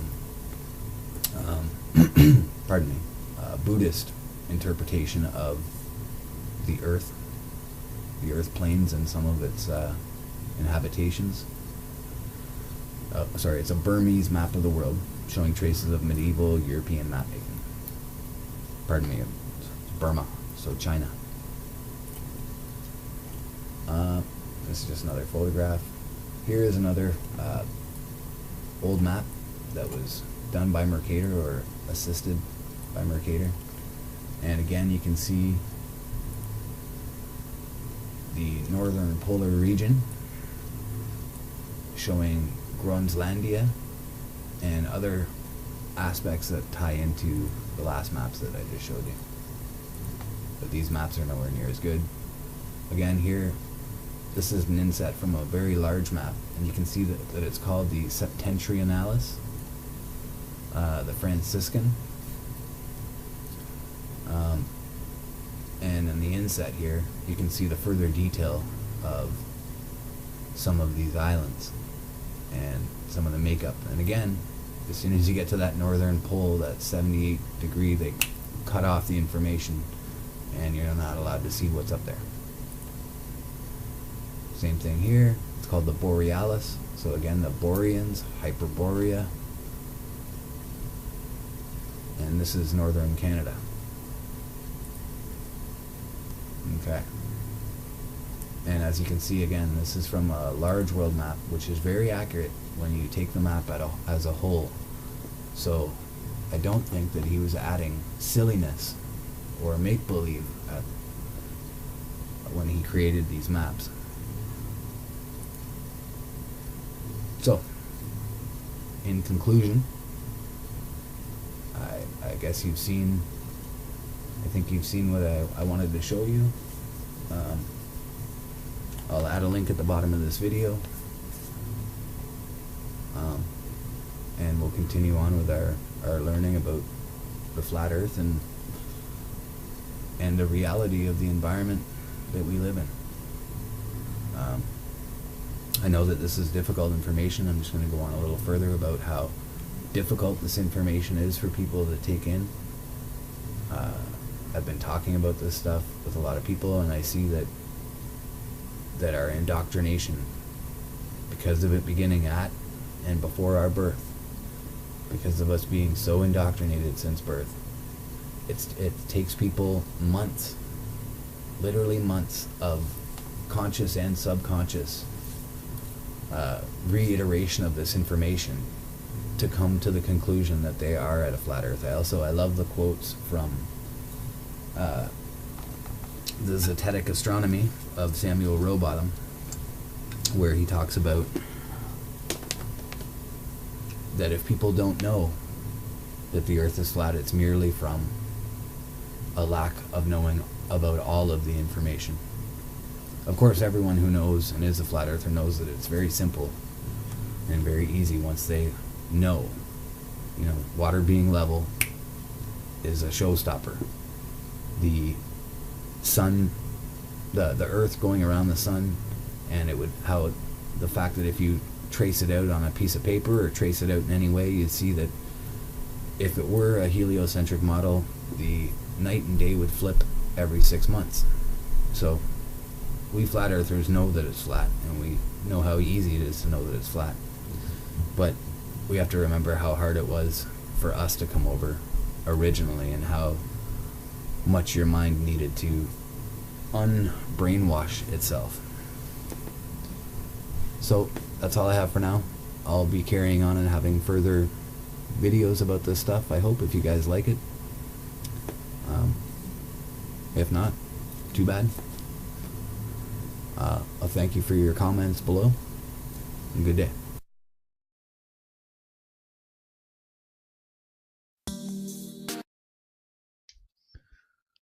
This is a book about the dawn of human civilization. It goes back to a historical period called the Neolithic, the Chalcolithic era. It reflects the story of the oldest civilization known in Europe, called by the broadest term Ancient Europe. This book represents a sensational discovery about the oldest known inhabitants of ancient Europe, whose ethnic name has come to us through the classical ancient writers such as Homer, Herodotus, Pythagoras, Plutarch, and many others. It tells us the story of the rediscovery of ancient Thrace and the people who were called from times immemorial simply the Thracians. These people were known to Herodotus as the most numerous ethnic group, second only to the Hindus, and to Homer, who wrote his Iliad, as people who reminded him of the gods. I will leave most of the story for others to tell, namely the archaeologists and the historians of the ancient past. My part to tell is only the smallest, yet it must be the most glorious, for it is about one aspect of the lives of these ancient people, the Thracians, that makes them a most unique ethnic group, among their neighbors, when all things are taken into consideration. Our modern understanding of history shifts and changes faster than ever these days with the advent of the internet communications era. The reason is apparent: unprecedented free and unhampered access to multiple global information streams, allowing the broadest ever data harvesting and source analysis. Such unique new possibilities are especially relevant to the researching of the most ancient history of the world, since access to the most ancient and unique document sources of the past had also been the hardest to get in previous years, for multiple reasons of various nature. This book redefines what most archaeologists and historians classify today as the prehistoric era, named so to denote a period of time lacking yet a system of writing, and thus signifying that a historical record had not yet been possible. And since this book identifies and decodes writing on artifacts from this time period, making it now historic due to the proven existing written historical record, it shifts the known boundaries of the prehistoric era to at least a couple of millennia earlier in time. Furthermore, from the prehistoric texts decoded in this book, it becomes quite clear that the people who inscribed them were neither prehistoric nor primitive, contrary to the many so-called scientific models of the ancient past, but demonstrated highly sophisticated levels of thought expression, anticipated by modern science for a much later period of modernity. Exactly because of the above, this book may appear quite threatening and paradigm-shifting for some present scientific, historical, archaeological, and anthropological dogmas. Thus, it may trigger negative reactions and oppositions by those readers who remain unprepared for significant set of mind changes, and by those former authoritative figures in science who would rather deny this unique discovery than lose their personal scientific ground and territory. This must not come as a surprise, as it is inevitable that the conclusions resulting from a discovery of this nature will actually turn quite a few basic assumptions in modern science upside down, i.e., unless we understand that things have long been head down and now, being turned around once more, they will actually assume their due and rightful position. We should not forget, therefore, that such turbulent changes have always occurred with the major, more or less revolutionary inventions and discoveries of our time, and this should not only be expected but also welcomed by the greater part of free-thinking and intelligent people. This is definitely not just another attempt at decoding the plates from Gradishnitsa, the 5th millennium BCE, and Karanovo, the 4th millennium BCE, before Common Era. This book makes all the difference compared to all previous decades of works, presenting various already discarded suggestions, interpretations, and presumptions, and on and on and on, all failed attempts at decoding any of the engraved signs upon the plates, or even making informed guesses about their meaning. For the first time ever, in the scientific discourse laid out in this book, you will find the complete and final scientific decoding of each and every one of the pictographic signs upon both tablets, and the consequent results are, the least to say, unprecedented and sensational. What is especially unique about the reading of the prehistoric texts from these particular plates is the elegant research methodology used by the author to display, literally before the eyes of his audience, all the linguistic detail and artistry leading to the undisprovable and direct conclusions from the accurate final analysis of the hieroglyphic pictograms and their full meanings rendered. Some of the deciphered words in the text mentioning the name of Thrace and the territory of Thrace since around 7,000 years ago, such as on the plate of Gradishnitsa, as well as the evidence for well-defined Thracian Orphic themes since around 6,000 years ago on the plate from Karanovo, are bound to turn at least a few scientific heads. This is so exactly because until now, no one had dared to conceive that the Thracians could have been autochthonous, or originally native, population in those parts of the Balkans. Since such ancient times, especially because all classical Greek chronicles related the name of their ethnicity to the period of the Bronze Age, which was about a couple of millennia later. What's most astounding yet is the fact that the Thracian pictographic script, now decoded, was found on artifacts, the two plates named above, which are of such antiquity that it is now considered conclusively to be the first and oldest script ever known to mankind, predating the written artifacts from Sumer and Egypt by some extra 2 millennia, or 2,000 years. On top of that, it now becomes evident that it was first developed and used by the Thracians, who have been labeled by historians for far too long as a people of no letters. It is worth mentioning the fact that these people of no letters evidently made use of this most ancient pre-hieroglyphic script for at least a millennium, or more, since the hieroglyphs identified on the plate from Gradišnica and the ones identified on the plate from Karanova have been found to be of the same type of pictographic writing. Therefore, it is very likely that a number of other findings from the same period, which have so far been defined as decorative artifacts, may also turn out to be literary documents, written in the same Thracian script. It will become clear from the discourse in the book that this particular script represents a special type of pre-hieroglyphic, identical in character and similar in style to its later counterpart, and possibly direct descendant, which we all know as Egyptian hieroglyphic writing, famous for style and beauty from its pyramid text specimens of a legendary epoch, notably over 2 millennia newer than that of the Thracian tablets. Some experts in the field may actually be so unprepared for a surprise of this magnitude that they may wish the plates were a fake, specially fabricated by an interested party. Luckily, however, the plates from Gradišnica and Karanovo are not a new discovery, but have been around for several decades and have been thoroughly tested by experts, and their genuineness, as well as accurate dating, have been certified. There have been hints and doubts about the possibility of identifying early pre-writing patterns upon them on numerous previous occasions. However, none such have been agreeably identified or decoded until this present final success.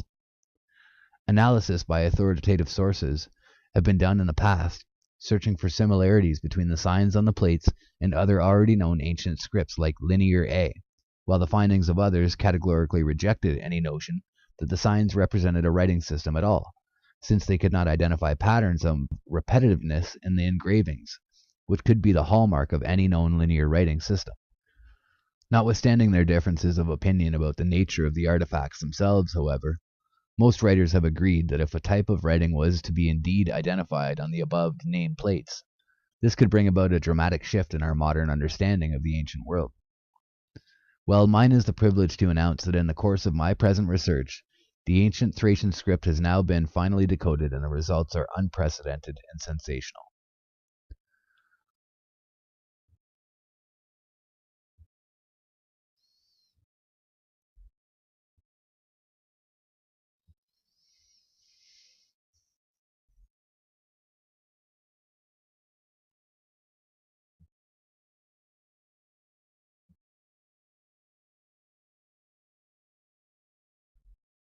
When no observer exists, who could conduct an observation of the world? This simply means that the observers and their definitions play primary roles for the state of being of the world such as we know it, and the potential for change of the same world is locked in the ability for transformation of these observers and definitions. This is a theorem of irrevocable validity and extraordinary existential proportions for each and every one of us, simply because we are the observers in the individually visible world, or rather worlds of our own lives, whatever the depth or multidimensionality of that state of being of ours may be. Furthermore, the observation definitions, so vital for the resulting state of being of our world, are nothing else but exactly our definitions of this entity of ours.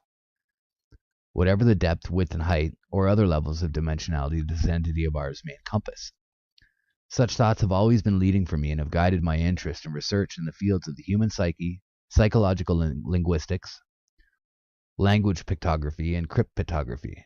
In the course of my research of the above in relation to the archetypal characteristics of the collective unconscious, I became deeply involved in the study of several ancient languages and their writing systems, which brought me to the point of realization that pictographic thinking, expression, and writing are integral parts of the human psyche. With that in mind, I have continued for many years now my study of Egyptian hieroglyphic writing, among others, like the ancient Chinese and Native American early prototypes, trying to find a common link that would be the first and most archaic way of human expression. For the longest period of my life, I had believed that I had found the ultimate answers to my research hypothesis in the script of the early dynastic period in ancient Egypt, when suddenly I stumbled upon genuine Orphic and early Christian texts, which revealed to me a striking new picture of the beginnings of the human civilization. Through them I learned the emotionally moving and exciting revelation that my native land and my native people of Bulgaria were most likely the very cradle of the beginnings of human history, through our most ancient ancestors on the Balkans, the Thracians. With this, my lifetime work project entered its best and highest phase of research yet. Finally, after everything said and confessed to this point, it's about time to reassure my readers in the practical value of all the conclusions and research methods in this book. Many of them they will be able to apply for themselves in their own professional and or personal private lives. Needless to say, I am acutely aware that with this humble work of mine, I am neither producing the final word on the issue of the ancient Thracian script, nor bringing a closure to the thesis of my life's research on the origins of human archetypal thinking and expression. At this particular stage of my work, my goal will be considered adequately fulfilled if I have succeeded just opening the next door to the horizons of new insights and the developing picture of our true origins and meaning. To this, let everyone feel welcome to add more, and especially all honest scientists and colleagues of mine, who are in the privileged position of being able to employ the powerful methodology of transcendent science to the good of all human beings and our entire anthropomorphic cosmos. I dedicate my work to divine wisdom, to the altar of whom I have offered my creative energies and labors, hoping they will be remembered as a noble spark in the timeless efforts of all human beings, in their quest for the whole, complete, and ultimate truth, and a building block in the tower of knowledge of that truth, which breathes life in all living forms through the ages of the ages. Now, does all that's said so far have anything to do with Thrace and the decoding of the Thracian script at all? Why, yes, it does. It has everything to do with it, and the following explains just why it does. The light of the body is the eye. If, therefore, your eye is good, your whole body will be full of light. But if your eye is bad, your whole body will be full of darkness. If, therefore, the light that is in you is darkness, how great is that darkness? Matthew 6:22 and 23. And again, for as the eye of one is able to perceive, so is that person altogether. Ecclesiastes. So just how do we perceive our most ancient ancestors? Are we prone to seeing them as primitives, slaves of nature, illiterate Neanderthals? In this regard, we have been so brainwashed by years and years of scientific Darwinist propaganda that we have almost forgotten that the theory of evolution was only recently developed hypothesis, and for thousands of years prior to that, the most enlightened minds of our civilization were absolutely confident that mankind descended from God and was divine in nature. Never had it passed through their minds to humiliate and devaluate humanity so much as to propose that we were the descendants of apes. The Thracian king Tzer in Egypt. Here's just one of a number of secret Orphic texts which relates to the supremacy of the Thracian culture, religion, and science in the then world. Because from the time of that descendant of the dynasty of the first Tiras, who is named after his father, namely King Tzer, or Tzer, for that's how his name was read in the Thracian speech, a new dynasty was established in Egypt, when the Thracian ships dropped anchor and debarked at the Nile Delta, where the first capital of Egypt at Buto was founded. Thus Thrace brought about the beginnings of the first dynasty of Egypt and inseminated and impregnated the land of Egypt with the ancient speech and writing. For the script of Thrace was the ancient speech with whose imaginary signs, which are from Eden, and which were later received and stylized by all of the Egyptians. The secret chapters of the second epistle of Melchizedek, 1, 10, and 11. The book of the Thracian epistles, the city foundation, Sophia, 2005. Another similar account of the ancient Thracians is recorded by the Roman historian of Jewish descent, Josephus Flavius, who wrote, Now Tiras, the son of Japhet, called the people over whom he ruled Thracians, or Thracians, but the Greeks later changed the name, calling them Thracians. Antiquity of the Jews, Book 1, Chapter 6, 125. The Works of Josephus, translated by William Whiston, A.M., Hendrickson Publishers, 1987. Following historical records like the above, I decided to check them out for veracity and prove them either right or wrong. They sounded both curious and intriguing, and at the same time arousing a great deal of skepticism in regards to the facts of their record. So I had a lot of mixed feelings about spending valuable time on finding out the facts. Nevertheless, soon the ambition of the obstinate researcher in me won over the hesitation about the validity of the whole issue, and a final decision to proceed with the project was reached. The idea that fascinated me the most was, what just if the above obscure pieces of record about the Thracians proved to be a sound historical fact? This could change the whole picture of what we think we know about the earliest inhabitants of Europe. The Thracians. It was definitely worthwhile checking it out. After all, these same ancient Thracians were most likely the common ancient forefathers for the largest part of the whole continent of Europe. So the question I placed at the start of my research was the following.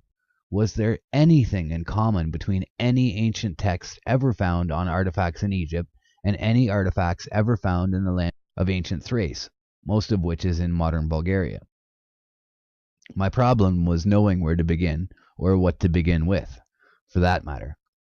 One major thought kept pressing in, as the possible clue. Well, let's begin with the Thracian king Zer. To do that, I had to search for any registered events of an expedition, according to my source, quoted above, of a king of such a name in the early texts of ancient Egypt. In this discourse, I will save my audience the time and effort I had to spend in digging out material and information in libraries and through my scientific friends and correspondents around the world, as well as the inner controversies and arguments pro and against waging a little big war inside my own mind and soul in the quest for finding the truth. Here's the end result from a long search and the final answer to the puzzle. Yes, there is a king by the name Zer, but its anglicized version is spelled out Jer or Djer, and so the Egyptologists say, at least. That's it, Djer, first dynasty, the old kingdom of ancient Egypt. Is there anything ever written about him in the Nile Delta and the capital of Buto on any artifact ever found in Egypt? Yes, indeed. An ivory plate at the British Museum, dated by scientists to around 3000 before Common Era, with the following scholarly description.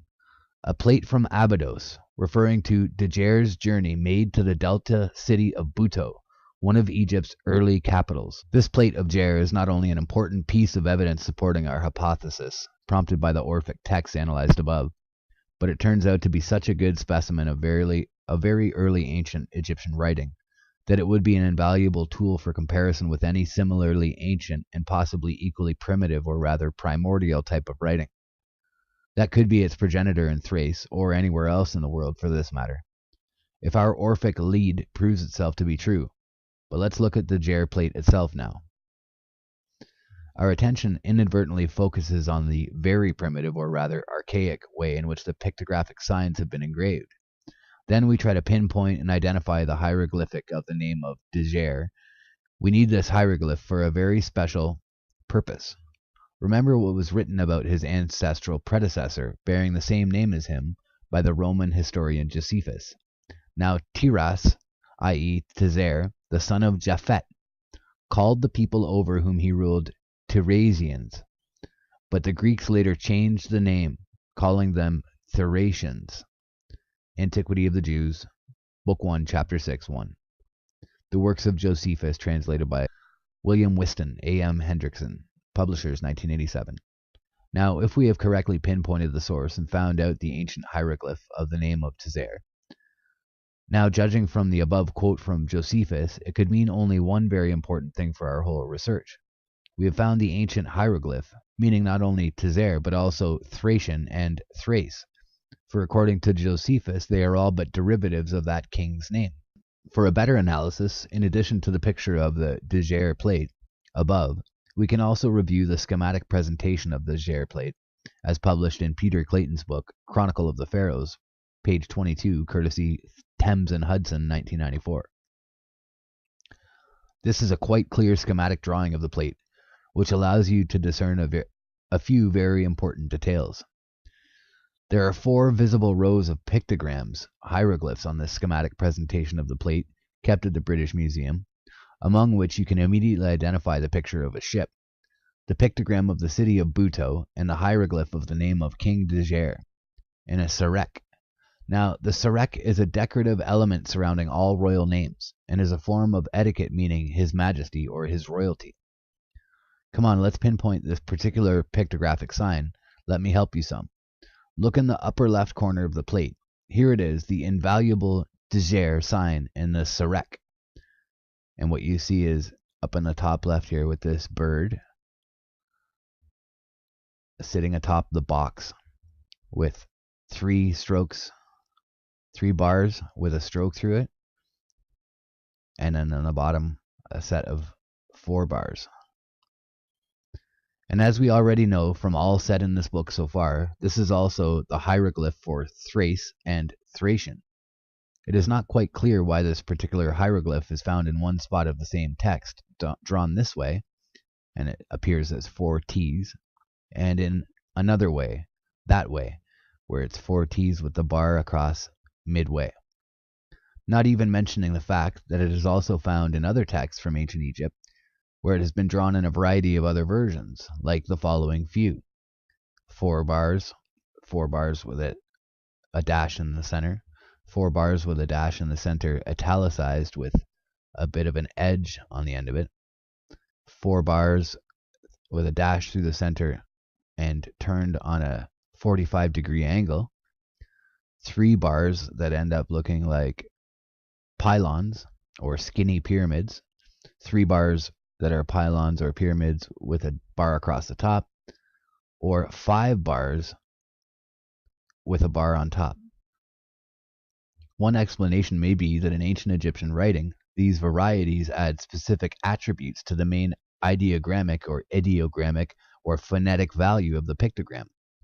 For Djer, Tiras, or Thrace, Thracian, which added attributes in the above given cases have the following respective meanings: the 4 pillars of the world, the backbone of the world, the spinal column, the divine words, scepters, the land of divine words, and megaliths or megalithic temples.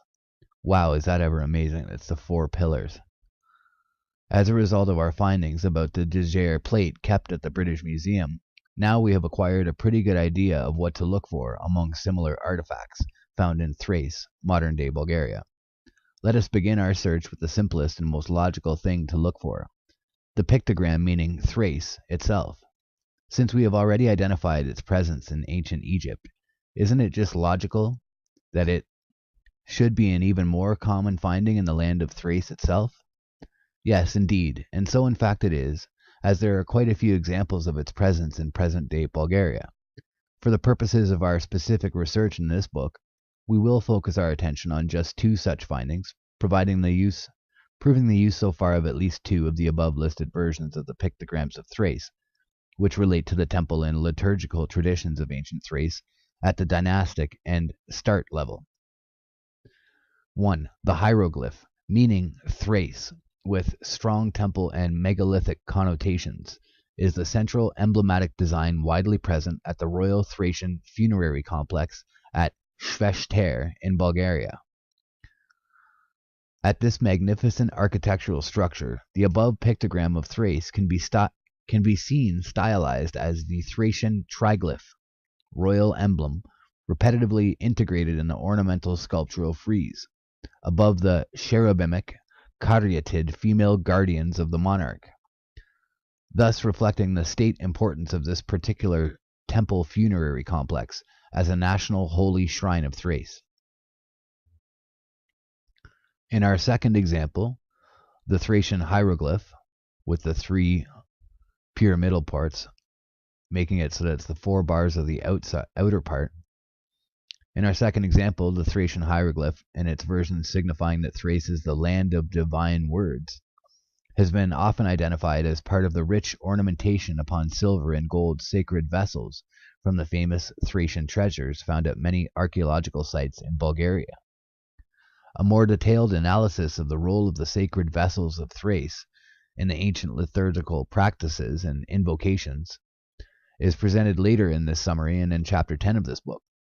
The same hieroglyph was probably also the precursor of the very peculiar shape in Thracian I letter M in the Cyrillic phonetic alphabet, developed much later, of course, which is still in use in Bulgaria and other Slavic countries.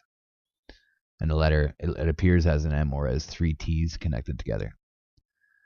And very sweeping and formed in style.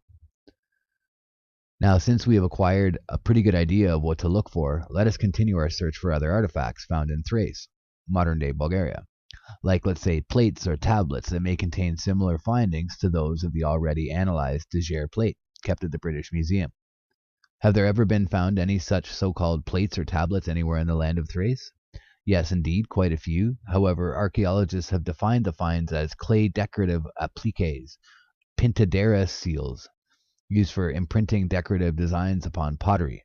Pictographic interpretation may be possible from the Thracian Atlantis Book 1, page 129. Authors Peter Detev and Jordan Detev, Bulgarian Multimedia Society of 2002. Now let us remember that we already learned from the principles of transcendent science about the exclusive role of the observer in any research platform. The problem which any observer faces is the proven by practice fact that each reality can be perceived only based on the perception and idea models. Okay, fair enough. For as the eye of one is able to perceive, so is that person altogether. In other words, if a researcher starts out on the look for decorative pintaderas, he will most likely see in most tablets nothing else but more or less decorative pintaderas. This is why the starting hypothesis of the researcher is number one determinant for his correct scientific perception and for the final results and conclusions of his work. Now let's pick a decorative pintadera or two from the Thracian Eneolithic era and start looking for something more than decorative elements, and see if there are any similarities perchance between the decorations on them and the pictographic signs from the De Geer tablet at the British Museum. A good pick for the purpose turned out to be two of the more famous finds of the pintadera type. First, because their numerous pictures had already hit the press for a few decades now, and secondly, because they had been found by archaeologists hundreds of miles apart, one in the Vratsa district of Bulgaria, and the other in the Nova Zagora district of Bulgaria, and they had already been dated by experts for a time origin of about 1,000 years apart, from the 5th and 4th millennium BCE respectively. The above-mentioned peculiarities made a lot of sense for our pick, exactly because their facts would help us eliminate any possibility for so-called exclusiveness of the object of our research. That term would apply if all the artifacts found were representative of one spot or one place only in a moment of time in history, which would automatically negate the validity of our research. In other words, the tablet from Gradisnica and the tablet from Karanovo presented an almost ideal opportunity for analysis of two quite separate time and space artifacts, which both contained engraved designs upon them, which looked from the beginning promising in terms of our hypothesis that they may contain some pictographic signs. In addition to that, however, they both were great candidates for our research, in terms of validity of whatever results came out in the end, as the two tablets could be viewed as representative of the larger area and time framework of a land perimeter halfway across Bulgaria, and at a time perimeter of about one whole millennium, or 1,000 years, from 5,000 BCE to 4,000 BCE. Now that we have already made our choice about the material objects of our research, let's begin examining them from different angles, turning them all possible directions, trying to identify any possible patterns of writing. No matter how hard we try, soon we have concluded the obvious, and you can surely come to the same conclusion, that there are no letter signs belonging to any known linear alphabet on either tablet. No Greek, no Phoenician, no Arabic, no Hebrew, etc. No alphabetic linear letter. The same cannot be said about possible pictographic signs, however, because from the very start, a few very primitive or rather archaic primordial drawings of non-stylized figures of men immediately capture the eye, and remind us of the quickhand or shorthand writing signs the ancient Egyptian scribes often used, instead of drawing the full graphics of the corresponding hieroglyphic pictograms. Some examples of such simplified hieroglyphs are presented here for your review, and you see them here. This stylized man instead of the man crouching, and this stylized version of the man instead of a warrior. It's a man holding a shield instead of the full warrior, and then this stick man holding his bag instead of this hobo over here. So far, so good, however, this is not enough to reach any conclusions yet. Unless we are able to identify a lot more than just a few drawn, isolated figures on our tablets, all our efforts so far will have been prematurely ended with no significant results. It is precisely so, because unless there is some sort of syntax and or a meaningful context connection between all the different primitive signs already picked up by our vision, there can be no pictographic text, but just a few decorative drawings, which would have confirmed that we are dealing simply with decorative pintaderas. Luckily, my efforts paid off this time. The multiple pictographic signs that became gradually discernible in front of my very eyes upon each of the plates started literally shaping into something so full of richness of content and contextual integrity that it soon revealed a congruent ancient text of such power that it subdued my whole being to wonder and speechless awe, lasting for days, in view of the eternal meaning of this profound message. I am absolutely convinced that reading the next few pages, you will also be captivated by the same unspeakable sensation of being touched by the eternal spirit of divine wisdom that I felt touched by at my very first encounter with the words of the timeless messages left for us by our great ancestors some 4 and 5 millennia ago, on humble pieces of clay, which nevertheless survived for us to read today. Behold, the first decoded tablet from ancient Thrace is right in front of your eyes now.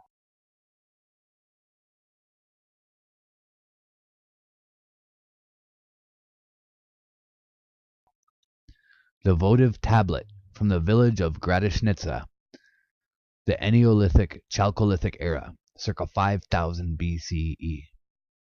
The tablet from Gradishnitsa contains 4 rows of pictographic signs, which are quite clearly visible upon the tablet's pictograph.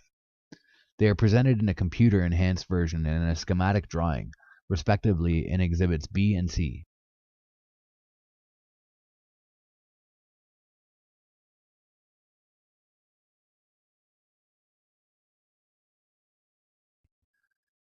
If there have been any other additional signs on the artifact that are presently not visible or discernible, these have not been taken into consideration for the purposes of our present reading of the text.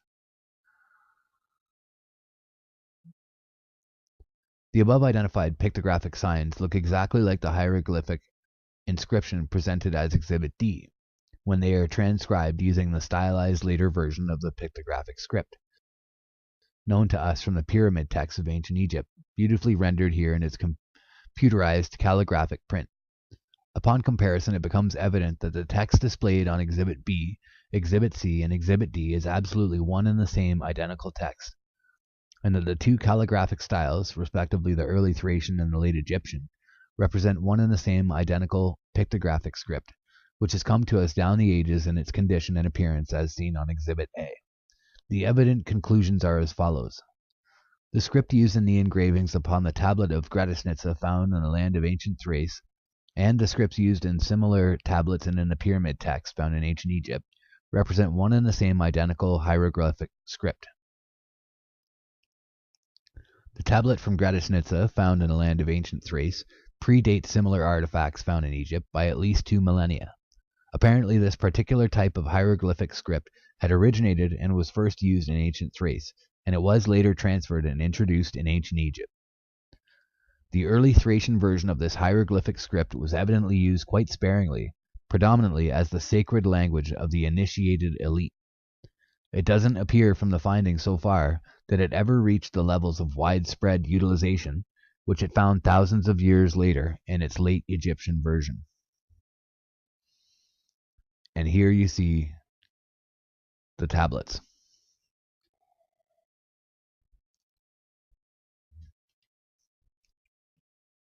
The original and the computer enhanced, and the schematic, and the computer schematic. The hieroglyphic text upon the tablet from Gradishnitsa can be read in the right to left direction, and its translation has the following or similar meaning, verse by verse. The 3-1 God, Trinity or gods, encompasses, dwells in Thrace. O God, who are dwelling in the territory of Thrace. I witness to the truth. I give offerings to the great Son of God, or I promise to give offerings to the great Son of God.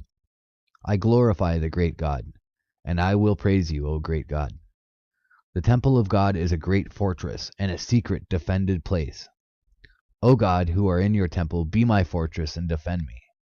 Deliver me from the enemy. And if we're to put the above text into our everyday lingo of our modern times, it might sound something like this. O 3-1 God of the land of Thrace, I vow in truth to bring you all due offerings, O great Son of God, and only you shall I praise and exalt, O my God, for you are great.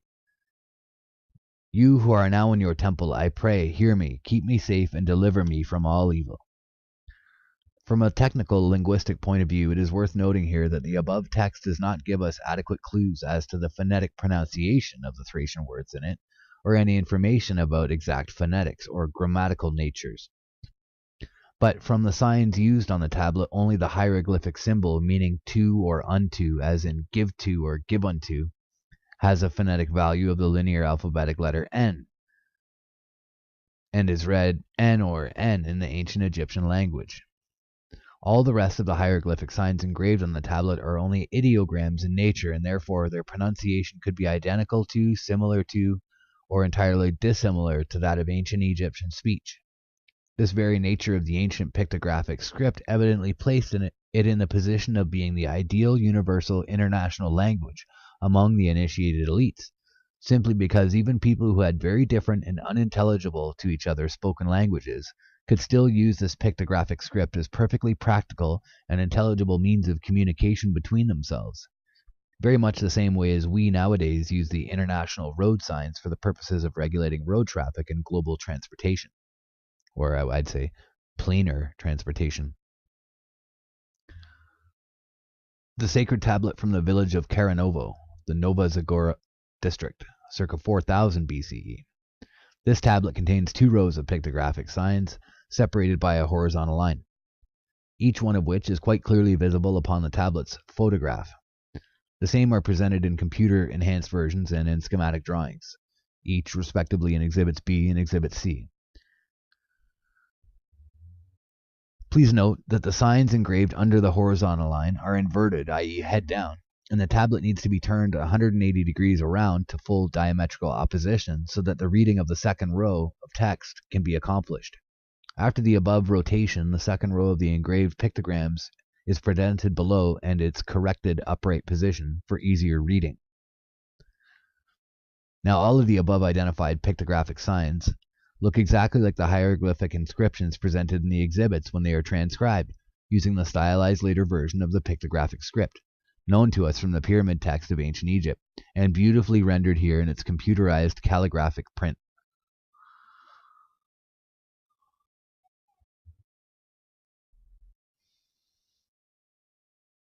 Upon comparison, it becomes evident that each of the rows of text displayed on exhibits B, C, and D is absolutely one and the same identical text, and that the 2 calligraphic styles, respectively the Thracian and the late Egyptian, represent one and the same identical pictographic script, which has come to us down the ages in its condition and appearance as seen on Exhibits A.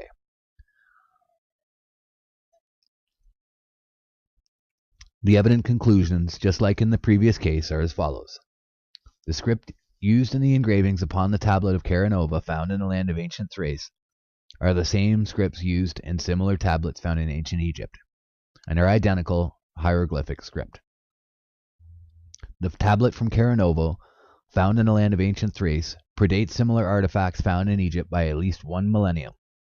Apparently, this particular type of hieroglyphic script had originated and was used first in ancient Thrace, and was later transferred and introduced in ancient Egypt.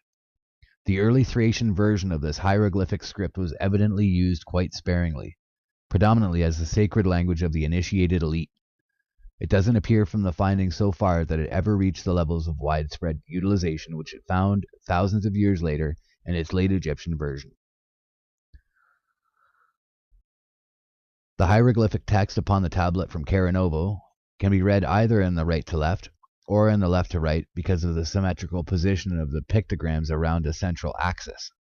Its translation, following the well-established rules for translating Egyptian hieroglyphic writing, has the following or similar meaning, verse by verse. The earthly human realm is separated by the grave, and the guardian of the resurrection between the living and the dead, from the fiery divine realm. Through the mystery of death and resurrection, the earthly human becomes a divine being. Falsehood, a lie, and injustice reigns in the lower earthly realm, while truth and justice reigns supreme in the upper divine realm.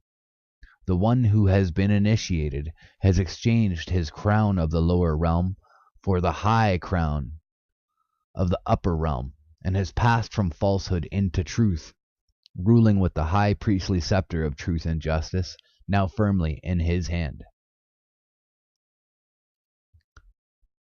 If we were to put the above text into the everyday lingo of our modern time, it would sound something like this. Whosoever has been initiated in the mystery of death and resurrection, he has been born anew, and his new nature is divine. He has left all falsehood and has come to know the truth. He now reigns in justice and truth, with the scepter and crown of the upper realm, being the ruler of both the upper and lower worlds. Just as before, from a technical linguistic point of view, it is worth noting that the text does not give us adequate clues to the phonetic pronunciation of the Thracian words, or any information about phonetics, but that the signs used can be used to decipher the meaning.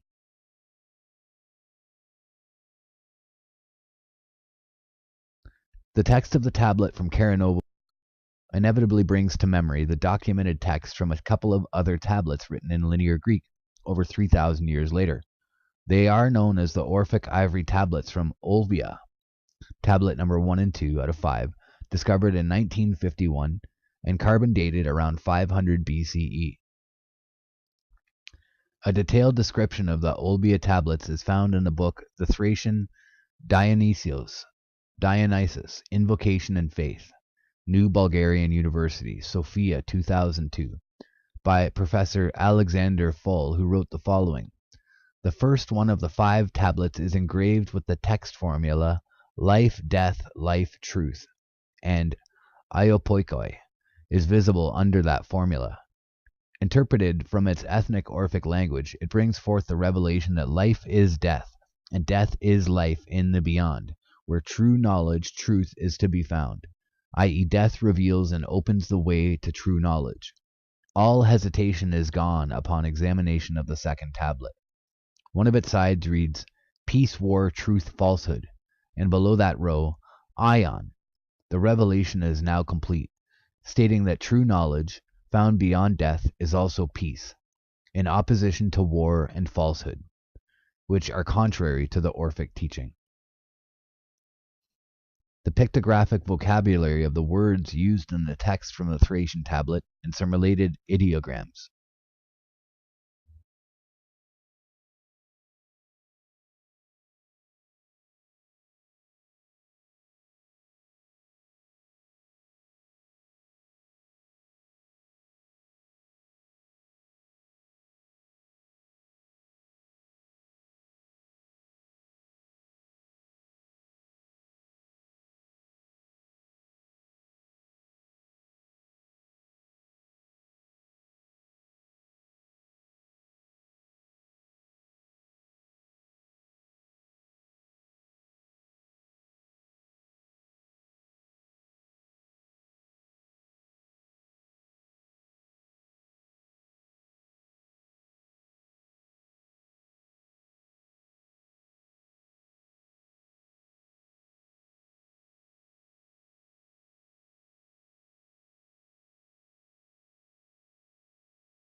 The latitude of Thule or Iceland would be fixed at 66 degrees north, which corresponds with the north of Iceland, where the 2 tropics would join and become one. To the foregoing may be added another criticism on Strabo, which has an effect opposite to that intended as, and here we arrive at the Merkaba, which has an effect opposite to that intended as the, quote, marine sponge. Now they say it's nothing but soft ice which forms in the north, but it's described here by Pliny and Strabo as, where are we here? It is likewise he who describes Thule and other neighboring places where, according to him, neither earth, water, nor air exist separately, but a sort of concretion of all these resembling a marine sponge. Now, I don't know why they throw that in there, but Let's just cut that out. So we'll start again.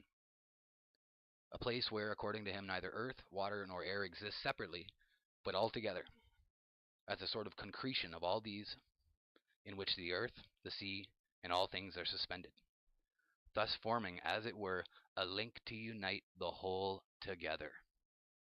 It can neither be travelled over nor sailed through. Book 2, Chapter 4, 1.